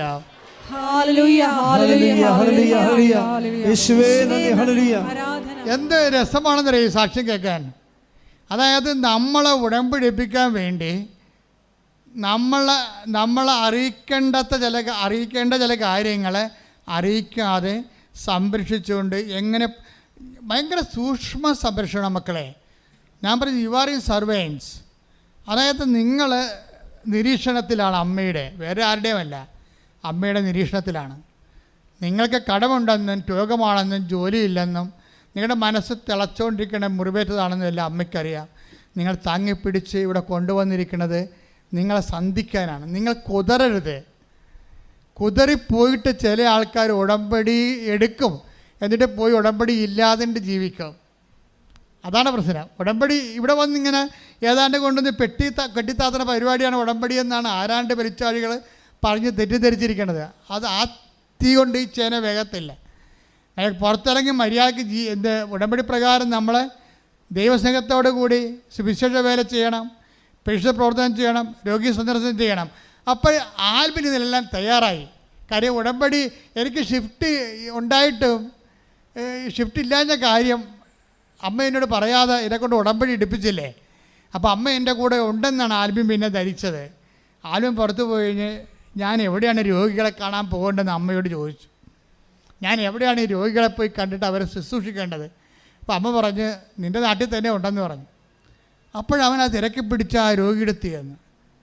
ആ രോഗികളെ ശുശ്രൂഷിക്കുന്ന ഒരു ആലയമുണ്ട്, അവിടെ ചെന്ന് കുറേ രോഗികളെയൊക്കെ നോക്കുകയും അവർക്ക് വേണ്ടതൊക്കെ വാങ്ങിച്ചു കൊടുക്കുകയും ശുശ്രൂഷ ചെയ്തപ്പോൾ അവൻ വിചാരിച്ചേടെ എൻ്റെ ശമ്പളത്തിൻ്റെ ദശാംശം ഉണ്ടല്ലോ, ഈ മാസത്തെ ശമ്പളം ഞാൻ ഈ സ്ഥാപനത്തിന് കൊടുക്കാം എന്നവൻ ചിന്തിച്ച്. ഈ മാസത്തെ ശമ്പളം ഈ സ്ഥാപനത്തിന് കൊടുക്കാമെന്ന് ആൽബിൻ ചിന്തിച്ചപ്പോൾ പിന്നെ അവൻ ഇടയ്ക്കിടയ്ക്ക് അമ്മയെ കാണാൻ വേണ്ടി മാത്രം വരുമ്പോൾ അമ്മയോട് പറഞ്ഞു, അമ്മേ ഞാൻ ഈ മാസത്തെ ശമ്പളം കൊടുക്കാമെന്ന് പറഞ്ഞിട്ടുണ്ട് ആ ശമ്പളത്തിന്, പക്ഷേ എനിക്ക് അമ്മ പറഞ്ഞു തരണം, ഞാൻ കൊടുക്കണം, ഞാൻ കഷ്ടപ്പെട്ട് പണിയണ കാശാണ്, അത് അവർ പുട്ടടിക്കുമോ എന്ന് ചോദിക്കണം. എന്നുവെച്ചാൽ ആ അവിടുത്തെ ബ്രദർ പുട്ടടിക്കുമോ എന്ന് അത് നേരെ വന്ന് ചോദിച്ചിരിക്കണം. പക്ഷേ അവിടുത്തെ ബ്രദർ ആ രോഗികളെ നോക്കുന്നവൻ്റെ അടുത്താണ് ഞാൻ കാശ് കൊടുക്കാൻ പോണത്. അവരെൻ്റെ കാശ് വാങ്ങിച്ച് അയാൾ സ്വന്തമായിട്ട് കുടുംബത്തിന് വേണ്ടി പുട്ടടിക്കുമോ അമ്മ പറയണം, എന്നാൽ ഞാൻ കൊടുക്കത്തുള്ളൂ എന്നാണ്. അവനിങ്ങനെ ആ ഒരു ടൈപ്പാണ്. അപ്പോൾ ഒരു ദിവസം ഇത് അമ്മയോട് ഇങ്ങനെ പറഞ്ഞ് അവൻ ഇറങ്ങുമ്പോൾ പെട്ടെന്നൊരു പഴയ തണുത്ത കാറ്റും മുല്ലപ്പൂവും അടിച്ചുകൊണ്ട് കയറി. അവൻ തിരിഞ്ഞു നോക്കുമ്പോൾ ആ ബ്രദർ അവിടെ നിൽക്കണം. Price the Lord. അപ്പം തന്നെ ആ കാശെടുത്ത് അങ്ങോട്ട് കൊടുത്ത്. അമ്മയുടെ രീതി അതാ. നീ പറഞ്ഞ വിഷമിക്കേണ്ട, അവൻ പുട്ടടിക്കത്തില്ല, അവനെ കൊണ്ട് ഞാൻ ഇവിടെ നിർത്തിയിട്ടുണ്ട്, നീ ഇങ്ങനെയൊക്കെ കോപ്പറായിട്ട് തരം പറയാമെന്ന് എനിക്കറിയാം. അതുകൊണ്ട് എന്ത് രസമാണ് ഇതൊക്കെ കേൾക്കാൻ, നമ്മൾ ഞെട്ടിപ്പോകും. അതായത് നമ്മൾ മാത്രമേ മാതാവിനൊരു മകളുള്ളൂ, ഈ ഭൂമി നമുക്ക് മാത്രമേ പ്രശ്നമുള്ളൂ. നമ്മൾ ദൈവത്തോട് സത്യസന്ധമായിട്ട് ഇടപെടുമ്പോൾ ദൈവം അനുനിമിഷം നമ്മുടെ ഓരോ ചെയ്വനകളും ഓരോ മൂവ്മെൻറ്റ്സും, അപ്പം നീ മൂവ് ചെയ്യണത് എനിക്കറിയാവുന്നല്ലേ പറയണത് അല്ലേ? 139 സങ്കീർത്തനം എന്താ പറയണത്? Take the word of God. ശ്രുതിക്കട്ടെ. ഹല്ലേലൂയ, ഹല്ലേലൂയ, ഹല്ലേലൂയ, ഹല്ലേലൂയ. യേശുവേ നന്ദി. ഹല്ലേലൂയ, ഹല്ലേലൂയ, ഹല്ലേലൂയ, ഹല്ലേലൂയ, ഹല്ലേലൂയ. യേശുവേ ആരാധന, ആരാധന. 139 സങ്കീർത്തനം 2-ാം തിരുവചനം. ഞാൻ ഇരിക്കുന്നതും എഴുന്നേൽക്കുന്നതും അവിടെ നിന്ന് അറിയുന്നു. ഞാൻ ഇരിക്കുന്നതും എഴുന്നേൽക്കുന്നതും അവിടെ നിന്ന് അറിയുന്ന. എന്റെ വിചാരങ്ങൾ അവിടെ നിന്ന് അകലെ നിന്ന് മനസ്സിലാക്കുന്നു. എന്റെ നടപ്പും കിടപ്പും അങ്ങ് പരിശോധിച്ചറിയുന്നു. എന്റെ മാർഗങ്ങൾ അങ്ങേക്ക് നന്നായി അറിയാം. ഒരു ചിന്ത, ഒരു വാക്ക് എന്റെ നാവിൽ എത്തുന്നതിന് മുമ്പ് തന്നെ, കർത്താവേ അത് അവിടുന്ന് അറിയുന്നു. അതായത് ഒരു ചിന്ത എൻ്റെ ഉള്ളിൽ വരുന്ന മുമ്പ് തന്നെ നീ എന്താണ് മനസ്സിൽ ഓർക്കണത് അതിനെല്ലാം നിന്നോട് മറുപടി പറഞ്ഞുകൊണ്ടിരിക്കുന്ന, നിന്റെ കൂടെ സഞ്ചരിക്കണ ദൈവം. ഉടമ്പടിയിലല്ലാതെ ഇത്രയും കൃത്യമായിട്ട് ഞാൻ ആരിലും ഇന്നുവരെ എൻ്റെ വ്യക്തിപരമായ അനുഭവത്തിൽ ദൈവത്തെ അനുഭവിച്ച് ഞാൻ കണ്ടിട്ടില്ല. അത്രക്ക് ഭയങ്കരമായ രീതിയിലാണ് ദൈവം സത്യസന്ധമായ ഉടമ്പടി ജീവിതക്കാരോട് ദൈവം ഇൻട്രാക്ട് ചെയ്യുന്ന രീതികൾ. അതിനുശേഷം അവന് പരീക്ഷ 19/3/22 പരീക്ഷ എഴുതി വെച്ചാണ് ഉടമ്പടി എടുക്കുന്നത്. 22 പരീക്ഷയുടെ അവസ്ഥ ഭയങ്കരമാണ്. 22 പരീക്ഷ സെൻട്രൽ ഗവൺമെൻറ് പരീക്ഷ എഴുതിയിട്ടാണ് വന്ന് ഉടമ്പടി എടുക്കുന്നത്. പരീക്ഷയ്ക്ക് പൊട്ടിപ്പോയി, എഴുതി പൊട്ടി. പരീക്ഷയ്ക്ക് പൊട്ടിയിട്ടില്ല, റിസൾട്ട് വന്നിട്ടില്ല. പക്ഷേ എഴുതിയപ്പോൾ തന്നെ മനസ്സിലായി ഇതിൽ നിന്നൊന്നും കിട്ടാൻ പോണില്ല. പക്ഷേ ഞാൻ തോറ്റാലും കുഴപ്പമില്ല, ഞാൻ ജയിച്ചിരിക്കണം. കാര്യം എന്താണ്? അമ്മ എൻ്റെ കൂടെ സഞ്ചരിക്കണമെന്ന്. അതാണ് പ്രശ്നം. പരീക്ഷ തോറ്റ്, പരീക്ഷ എഴുതി, പക്ഷേ റിസൾട്ട് വന്നിട്ടില്ല. പക്ഷേ പൊട്ടപ്പരീക്ഷയായിരുന്നു, റിസൾട്ട് വന്നിട്ടില്ല. പക്ഷെ തോറ്റാലും എനിക്കത് ഫീലില്ല. എന്താ കാര്യം? അമ്മയെ ഞാൻ അറിഞ്ഞല്ല, കണ്ടല്ല, എൻ്റെ കൂടെ അമ്മ സന്തോഷം എൻ്റെ കൂടെ സഞ്ചരിക്കുന്നുണ്ടല്ല. ആധ്യാത്മികമായ ആന്തരിക അഭിഷേകത്തിലെ തകർച്ചകളെ അതിജീവിച്ചുകൊണ്ട് ഇവൻ അങ്ങനെ പോവുകയാണ്. എന്നിട്ട് വരാൻ പോണ തകർച്ചയെ പോലും അവൻ മുൻകൂട്ടി അതിജീവിച്ചുകൊണ്ടുള്ള ഒരു ആത്മശക്തി ഇവന് ലഭിച്ചിരിക്കുകയാണ്. ഇതാണ് ആത്മശക്തി എന്ന് പറയുന്നത്. അതായത് തോറ്റാനിക്ക് പ്രശ്നമില്ലെന്നൊക്കെ പറഞ്ഞ ആ ഒരു വകുപ്പിലാണ്. എന്തൊരു അനുഭവമാണെന്ന് ചോദിക്കുക നിങ്ങൾ. എന്നിട്ട് പക്ഷെ അങ്ങനെയല്ല. അമ്മ എന്തു ചെയ്യും? അമ്മ ഇവനോട് പറയും, ഇനി നീ വാങ്ങിച്ച ഒരു കെട്ട് പത്രം വാങ്ങിച്ച് പരീക്ഷ പ്രവർത്തനം ചെയ്യാൻ ഇവന് പ്രയാസം ഉണ്ടായിരുന്നു. അവൻ ഇപ്പോൾ 5 കെട്ട് പത്രം മേടിച്ച് പരീക്ഷ പ്രവർത്തനം ചെയ്തിട്ട് 10 പത്രം വീട്ടിൽ ഇരിപ്പുണ്ട്. അപ്പം അമ്മ പറയും, റിസൾട്ട് വരാനായി, പത്രം 10 വീട്ടിൽ ഇരിപ്പുണ്ടെന്ന് പറയും. എന്ത് രസമായി സാക്ഷി കേൾക്കാമെന്ന് പറയാം. മറ്റേ നീ തോക്കുമെന്ന് പറഞ്ഞ പരീക്ഷയില്ലേ, അതിൻ്റെ റിസൾട്ട് അടുത്ത ദിവസം വരും. പക്ഷേ നിൻ്റെ പരീക്ഷ പ്രവർത്തനത്തിന് 10 പത്രം എക്സ്ട്രാ വീട്ടിൽ ഇരിപ്പുണ്ടെന്ന് പറയും. ഉടനെ ഇവൻ പരവേശം എടുത്തിട്ട് ആ 10 പത്രം കൊണ്ടുപോയി എല്ലാവർക്കും കൊടുക്കണമല്ല. ഇവൻ പത്രമായിട്ട് പുറത്തിറങ്ങുമ്പോഴുണ്ട് ഈ പരന്താർക്കണ പോലെ വന്ന ആൾക്കാർ പത്രം മേടിച്ചുകൊണ്ട് പോകും. അപ്പോൾ ഇതൊരു പുതിയ കാലമാണ്. ഒരു പത്രം കൊടുക്കാൻ ഞാൻ എന്തുമാത്രം കഷ്ടപ്പെട്ടു. ഇന്ന് പത്രം എന്ന് പറയുമ്പോൾ ആൾക്കാർ ആർത്താർത്ത് വന്ന് വാങ്ങിച്ചുകൊണ്ട് പോവുകയാണ്. അത് വല്ലാത്തൊരു അനുഭവമാണ് അവന്. അവന് പത്രം കൊടുത്ത് തീർന്ന് അപ്പോഴുണ്ട് അവൻ്റെ ബർത്ത്ഡേക്ക് അമ്മയോട് പറഞ്ഞു, അമ്മ ബർത്ത്ഡേയാണ് വരണത് കേട്ടാന്ന് പറഞ്ഞു. അപ്പോൾ അത് തിരിച്ച് പറയാം, പത്രം കൊടുത്തേ എൻ്റെ ബർത്ത്ഡേ വരുന്നുണ്ടെന്ന് പറയും. അപ്പോൾ ബർത്ത്ഡേ അന്ന് തന്നെ റിസൾട്ട് വന്ന് അവൻ പാസ്സായി. ഞാൻ പറഞ്ഞത് ഒരാളെങ്കിലും സഞ്ചരിക്കുന്ന വഴികൾ കണ്ടില്ലേ. പിന്നെ ഉടനെ ടെസ്റ്റിന് വിളിക്കുമ്പോൾ സർട്ടിഫിക്കറ്റ് വെരിഫിക്കേഷൻ ടെസ്റ്റിന് വിളിക്കും. പിന്നെ വേറെ ടെസ്റ്റൊക്കെ ഉണ്ടായിരുന്നു. ആ ടെസ്റ്റിന് മെഡിക്കലും ഓരോ കാര്യപരിപാടിയൊക്കെ ടെസ്റ്റൊക്കെ ഉണ്ടല്ലോ. ആ ടെസ്റ്റിന് അവൻ പറയണത് 1 മണിക്കൂറാണ് എനിക്ക് ടെസ്റ്റിനുള്ളത്. പക്ഷേ എനിക്ക് 1.5 മണിക്കൂർ ഉണ്ടായാലും ചെയ്യാൻ പറ്റത്തില്ല. പക്ഷേ 40 മിനിറ്റ് കൊണ്ട് ഞാനത് ചെയ്ത് മാറ്റി. അതായത് അവിടെയും ടൈം ഷോർട്ടണിങ് വന്നു. അവൻ പറയുന്നത് ടൈം ഷോർട്ടണിങ് അവർ തന്നെ വ്യാഖ്യാനിക്കണം അവരുടെ ജീവിതാനുഭവങ്ങളെ. 1 മണിക്കൂർ കൊണ്ട് 1.5 മണിക്കൂർ കൊണ്ട് എഴുതേണ്ട പരീക്ഷ 1 മണിക്കൂറെ കൊടുത്തിട്ടുള്ളെങ്കിലും 40 മിനിറ്റ് കൊണ്ട് അമ്മ അത് ചിക്കതമ്മ എഴുതി തീർത്ത് കളഞ്ഞു. അതാണ് അതിൻ്റെ പറയും, ഇതാണ് ടൈം ഷോർട്ടണിങ് എന്ന് അമ്മ എനിക്ക് തന്ന ടൈം ഷോർട്ടണിങ് എന്ന് പറയും. പിന്നീട് അവനെ സർട്ടിഫിക്കറ്റ് വെരിഫിക്കേഷന് വിളിക്കും. സർട്ടിഫിക്കറ്റ് വെരിഫിക്കേഷന് വേണ്ടി വിളിക്കുന്ന ആൾ ഹൈദരാബാദിൽ നിന്നൊരു ഹിന്ദിക്കാരത്തെ വിളിക്കും. ഇംഗ്ലീഷിൽ ഹിന്ദിയിൽ സംസാരിക്കും. നിനക്ക് 1-ാം തീയതി 2-ാം തീയതി സർട്ടിഫിക്കറ്റ് വെരിഫിക്കേഷൻ ആണെന്ന് പറയും. അപ്പോൾ ഉടനെ യെസ് മാഡം ഞാൻ റെഡി എന്നൊക്കെ പറഞ്ഞ് ഞാൻ ഓക്കെ ആണെന്നൊക്കെ പറയും. പക്ഷേ ഇവൻ പറയും, എൻ്റെ സർട്ടിഫിക്കറ്റ് വെരിഫിക്കേഷൻ ഈ ഹിന്ദിക്കാരത്തിനെ വരണമെങ്കിൽ എൻ്റെ കാര്യം കട്ടപ്പോയിരിക്കും. എനിക്ക് ഹിന്ദി അറിയാൻ പറ്റും, മണ്ണം കെട്ടി അറിയാൻ പറ്റില്ല. അമ്മ എങ്ങനെയെങ്കിലും മലയാളി വെക്കാൻ പറ്റുമോ എന്ന് ചോദിക്കും. ഉടനെ രാത്രി ആകുമ്പോൾ ഒരു മലയാളി വിളിക്കും, ഞാനാണ് നിൻ്റെ സർട്ടിഫിക്കറ്റ് വെരിഫിക്കേഷൻ ചെയ്യണമെന്ന്. ശ്രുതിക്കട്ടെ ഹല്ലേലൂയ. നിങ്ങളെ ഒന്ന് ചിന്തിച്ച് നോക്കിക്കേ, ഇതെന്നാ പരിപാടിയാണ്. അവനെന്താ പറഞ്ഞത്? ഹിന്ദിക്കാരത്തിയോട് ഞാൻ സർട്ടിഫിക്കറ്റ് വെരിഫിക്കേഷൻ ചെയ്താൽ എനിക്ക് ഹിന്ദി അറിയാൻ പാടില്ല, പണി മേടിക്കും ഞാൻ. അതുകൊണ്ട് എനിക്ക് വേണ്ടി അമ്മ ഒരു മലയാളിയെ വെക്കണം. 2.5 മണിക്കൂറിനുള്ളിൽ അമ്മയോട് മാത്രമല്ല പറഞ്ഞത്, അവരോട് പറഞ്ഞതല്ല, ആ മലയാളി വിളിക്കുവേനെ ഉടനെ, ഞാനാണ് നിൻ്റെ സർട്ടിഫിക്കറ്റ് വെരിഫിക്കേഷൻ ചെയ്യണമെന്ന്. ആ സർട്ടിഫിക്കറ്റ് വെരിഫിക്കേഷൻ കഴിഞ്ഞപ്പോൾ ഇവന് അടുത്ത പ്രശ്നം വരാൻ പോണത്, ഇവന് മെഡിക്കൽ സർട്ടിഫിക്കറ്റ് വേണം. അതിൻ്റെ കയ്യിരിക്കണത് ഒരു ജൂനിയർ സർജൻ്റെതാണ്. അത് പറ്റത്തില്ല, റിജക്റ്റാണെന്ന് പറയും. അത് സീനിയർ സർജൻ്റെ വേണമെന്ന് പറയും. അപ്പോൾ സീനിയർ സർജന് വേണ്ടി എറണാകുളത്ത് വന്നിട്ട് എറണാകുളം ജില്ലാ ആശുപത്രിയിലേക്ക് സീനിയർ സർജനെ കാണാൻ വേണ്ടി ഇറങ്ങുന്ന സമയത്ത് വണ്ടി തിരിഞ്ഞ് കളമശ്ശേരി മെഡിക്കൽ കോളേജിലേക്ക് പോകും. അവിടെ ഇവൻ ചെല്ലുമ്പോൾ സീനിയർ സർജൻ കാത്തു നിൽക്കല്ലോ. ഇവനെ ഒരു മാഡം കാര്യം പറയും, എൻ്റെ അവസ്ഥ ഇതാണെന്ന് പറയും. 1 മണിക്കൂറിനുള്ളിൽ സർട്ടിഫിക്കറ്റ് വെരിഫൈ ചെയ്ത് സർട്ടിഫിക്കറ്റ് കൊടുക്കും. അതായത് മാതാവ് ഒരു കാര്യം ഏറ്റെടുത്ത പിന്നെ എണ്ണയിട്ട യന്ത്രം പോലെ നീ എങ്ങോട്ട് പോകണം, നീ നടക്കേണ്ട വഴിയെന്ന് ഞാൻ എപ്പോഴും പറഞ്ഞില്ലേ. നീ നടക്കേണ്ട വഴി നിൻ്റെ മുഖത്ത് നോക്കി ഉപദേശിക്കുക മാത്രമല്ല, നിന്നെ കൂട്ടിക്കൊണ്ടുപോയിരിക്കും. കൈയടിച്ച് കർത്താവോട് ആൽബിൻ്റെ സാക്ഷ്യം കേട്ടപ്പോൾ ഇന്നലെ പറഞ്ഞ സാക്ഷ്യമാണ്. തകർന്നരിപ്പണമായി തോറ്റ് തുന്നമ്പാടി ഒരു സൈക്കോളജിസ്റ്റിനെ തിരക്കിയ മനുഷ്യൻ, ഒരു മാനസിക ചികിത്സാ വിദഗ്ധനെ തിരക്കിയ ആളെ അമ്മ അവിടുന്ന് പൊക്കിയെടുത്ത് കൊണ്ടുവന്ന് കേന്ദ്ര ഗവൺമെൻറ് ഉദ്യോഗസ്ഥനാക്കുന്ന ഒരു വഴിയില്ലേ, ആ വഴിയാണ് ഉടമ്പടി എന്ന് പറയണത്. എഴുന്നേൽക്കുക, എല്ലാവരും എഴുന്നേൽക്കട്ടെ, ശ്രുതിക്കട്ടെ. ഹല്ലേലൂയ, ഹല്ലേലൂയ, ഹല്ലേലൂയ, ഹല്ലേലൂയ. ആരാധന, ആരാധന. വലിയ വചന വെളിപാടുകൾക്ക് നന്ദി പറയുന്നു. ഹല്ലേലൂയ, ഹല്ലേലൂയ. ഈശോയെ ആരാധന. ഹല്ലേലൂയ. എൻ്റെ മക്കളെ, കൈകൾ രണ്ടും വിടർത്തി വെക്കുക.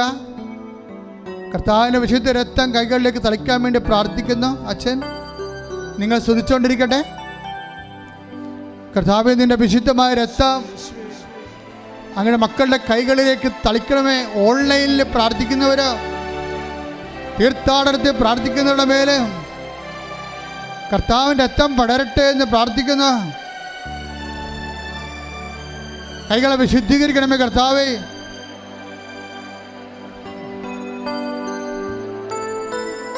രണ്ട് കൈകളും നെഞ്ചത്ത് വെച്ചുകൊണ്ട്, നെറ്റിയിലും വെച്ചുകൊണ്ട് അതിശക്തമായി ശ്രദ്ധിക്കട്ടെ. രോഗശാന്തി പ്രാർത്ഥനയുടെ സമയമാണ്.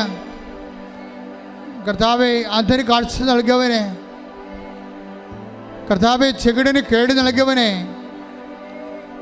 കർത്താവെ ഊമന് സംഭാഷണ ശക്തി നൽകിയവനെ, കർത്താവെ മഹോദരോഗ്യം സുഖപ്പെടുത്തിയവനെ, കർത്താവെ തലവാരോഗ്യം സുഖപ്പെടുത്തിയവനെ, കർത്താവെ മരിച്ചവനെ ഉയർപ്പിച്ചവനെ, നിന്റെ തിരുനാമം സ്തുതി പറയുന്ന കർത്താവെ, ഉച്ച മുതൽ ഉള്ളങ്കാൽ വരെ ഓരോ കോശങ്ങളിലും ഓരോ പെശികളിലും രക്തഞരമ്പുകളിലും ആന്തരിക അവയവങ്ങളിലും തലച്ചോറിലും തൊണ്ടയിലും ഹൃദയത്തിലും കരളിലും ഉദരത്തിലും കുടലിലും ആന്തരിക അവയവങ്ങളിലും ഗർഭാശയത്തിൽ മൂത്രാശയത്തിൽ ആമാശയത്തിൽ പ്രശ്നങ്ങളിൽ കർത്താവ് അസ്ഥികളിൽ പേശികളിൽ കർത്താവിൻ്റെ രക്തം പടരട്ടെ.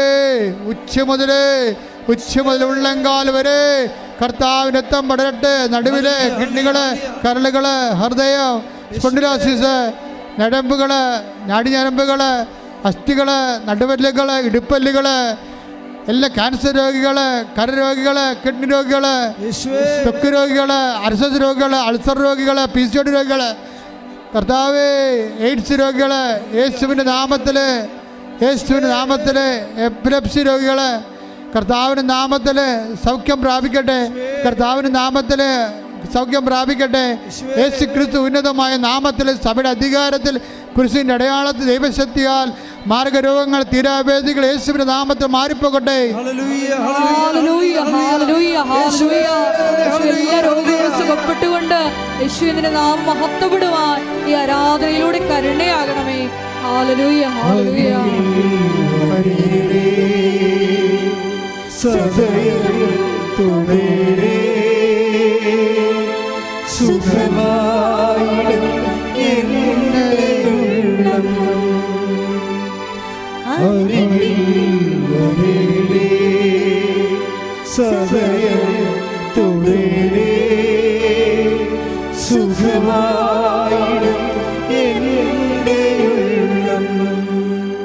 കൈകൾ നെഞ്ചത്ത് വെച്ച് വിശ്വാസ പ്രമാണം ചെയ്തുകൊണ്ട് നിൽക്കട്ടെ. ജോലിയില്ലാത്തവര്, വീടില്ലാത്തവര്, കുടുംബ തകർച്ച വന്നവർ പോയവര്, തൊഴിൽ തകർച്ച വന്നു പോയവര്, വരുമാനമില്ലാത്തവര്, മുട്ടിയവര്, കുടുംബ ബന്ധങ്ങൾ അകന്ന് ജീവിക്കുന്നവർ, അങ്ങനെ വ്യത്യസ്തങ്ങളായ വിഷമത അനുഭവിക്കുന്നവർക്ക് വേണ്ടി പ്രാർത്ഥിക്കുന്ന സമയമാണ്. ശ്രുതിക്കട്ടെ കർത്താവേ, ശ്രുതിക്കട്ടെ. കർത്താവിൻ്റെ ഉന്നതമായ നാമത്തിന് സ്വന്തം ചെയ്യുന്ന കർത്താവേ, കർത്താവിൻ്റെ വിശുദ്ധ പൗരോഹിത്യത്തെ മഹത്വപ്പെടുത്തുന്ന കർത്താവേ, കർത്താവ് സഭയിലുള്ള സാന്നിധ്യം പ്രകടമാക്കണം കർത്താവേ. ജോലിയില്ലാത്തവർ സമർപ്പിച്ച് പ്രാർത്ഥിക്കുന്ന കർത്താവേ, വീടില്ലാത്തവർ സമർപ്പിച്ച് പ്രാർത്ഥിക്കുന്ന കർത്താവേ, മക്കൾ അകലങ്ങളിലുള്ളവർ വിദേശത്ത് പോകാൻ വേണ്ടി പ്രാർത്ഥിക്കുന്നുണ്ട് കർത്താവേ. അവിടെ ജോലിയില്ലാതെ വിഷമിക്കുന്നവരുണ്ട് കർത്താവേ, പാർട്ട് ടൈം ജോലി കിട്ടാത്തവരുണ്ട് കർത്താവേ, അവിടെ അഡ്മിഷൻ ഇപ്പോൾ വെക്കാത്തവരുണ്ട് കർത്താവേ, ഈശോ ബാങ്ക് ലോൺ പാസ്സാകാത്തവരുണ്ട് കർത്താവേ, വീട് മറ്റു തരത്തിലുള്ള നാട്ടിലുള്ള ജോലികൾ, സംസ്ഥാന ജോലികൾ, PSC ജോലികൾ, UPSC ജോലികൾ കർത്താവെ, ഓരോരോ ജോലികൾക്ക് വേണ്ടി, സ്വകാര്യ ജോലികൾക്ക് വേണ്ടി ഒക്കെ അന്വേഷിക്കുന്നവർ, ആശ്രയിക്കുന്നവർ, പഠിച്ചിട്ടുള്ളവർ, അതിനുവേണ്ടി കാത്തിരിക്കുന്നവർ, പരീക്ഷ കഴിഞ്ഞവർ, ഇൻ്റർവ്യൂ, ടെസ്റ്റ്, അതുപോലെ തന്നെ പലതരത്തിലുള്ള വിസ ലഭിക്കാത്തവർ, PR കിട്ടാത്തവർ, ഗ്രീൻ കാർഡ് കിട്ടാത്തവർ, ഈശോ ഇങ്ങനെ ഓരോരോ വിഷമങ്ങൾക്ക് വേണ്ടി പ്രത്യേകം പ്രാർത്ഥിക്കുന്നവർ, ഈ ആഴ്ചയിൽ ഈ മാസത്തിൽ ഇൻ്റർവ്യൂ ഉള്ളവർ, ടെസ്റ്റ് ഉള്ളവർ, യാത്ര ഉള്ളവർ, അവരെല്ലാവരും സംബന്ധിച്ച് പ്രാർത്ഥിക്കുന്ന യേശുക്രിസ്തു ഉന്നതമായ നാമത്തിൽ സഭയുടെ അധികാരത്തിൽ കുരിശിൻ്റെ അടയാളത്തിൽ ജീവിത ദുരിതങ്ങൾ, തടസ്സങ്ങൾ മാറിപ്പോകട്ടെ എന്ന് പ്രാർത്ഥിക്കുന്ന ഹല്ലേലൂയ, ഹല്ലേലൂയ, ഹല്ലേലൂയ. ഈശോയെ, എല്ലാ ജീവിതങ്ങളെ ഏറ്റെടുത്തുകൊണ്ട് ഈശോയുടെ നാമം ഈ ആരാധനയിലും മഹത്വപ്പെടുത്തണമേ എന്ന് പ്രാർത്ഥിക്കുന്നു. ഞങ്ങളെ സാക്ഷികളാക്കി ഉയർത്തണമേ എന്ന് പ്രാർത്ഥിക്കുന്നു. Hallelujah, hallelujah.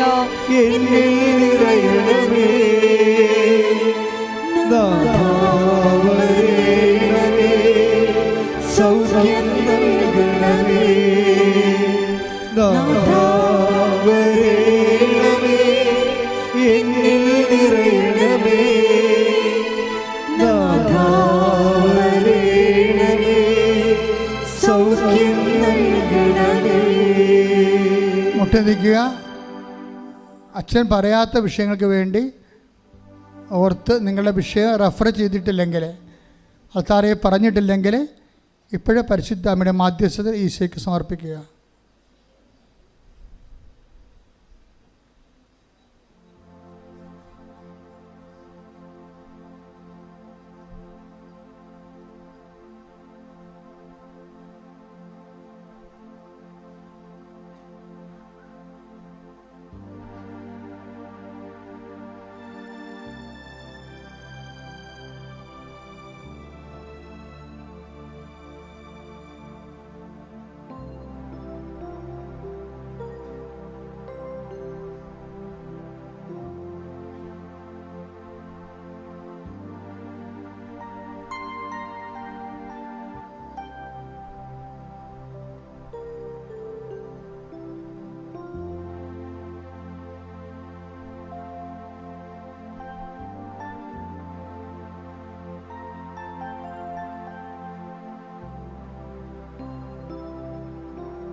ഒരിക്കൽ കൂടി മരിയൻ ഉടമ്പടിയിൽ സമർപ്പിച്ചിരിക്കുന്ന എല്ലാ വിഷയങ്ങളും ദൈവമാതാവിൻ്റെ മധ്യസ്ഥയിൽ ദിവ്യകാരുണ്യ സന്നിധിയിൽ സമർപ്പിച്ച് നമുക്കൊരു നിമിഷം മൗനമായിട്ട് പ്രാർത്ഥിക്കാം.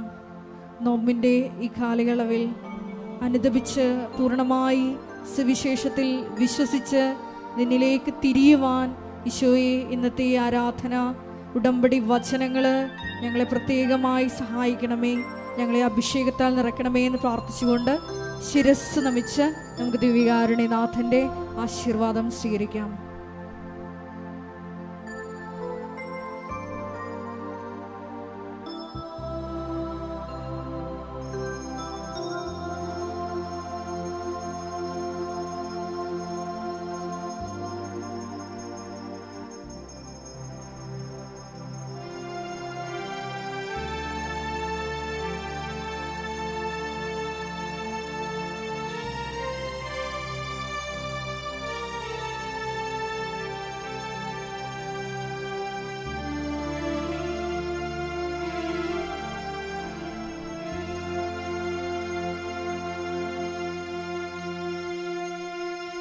പരിശുദ്ധ പരമമാ ദിവ്യകാരുണ്യമേ,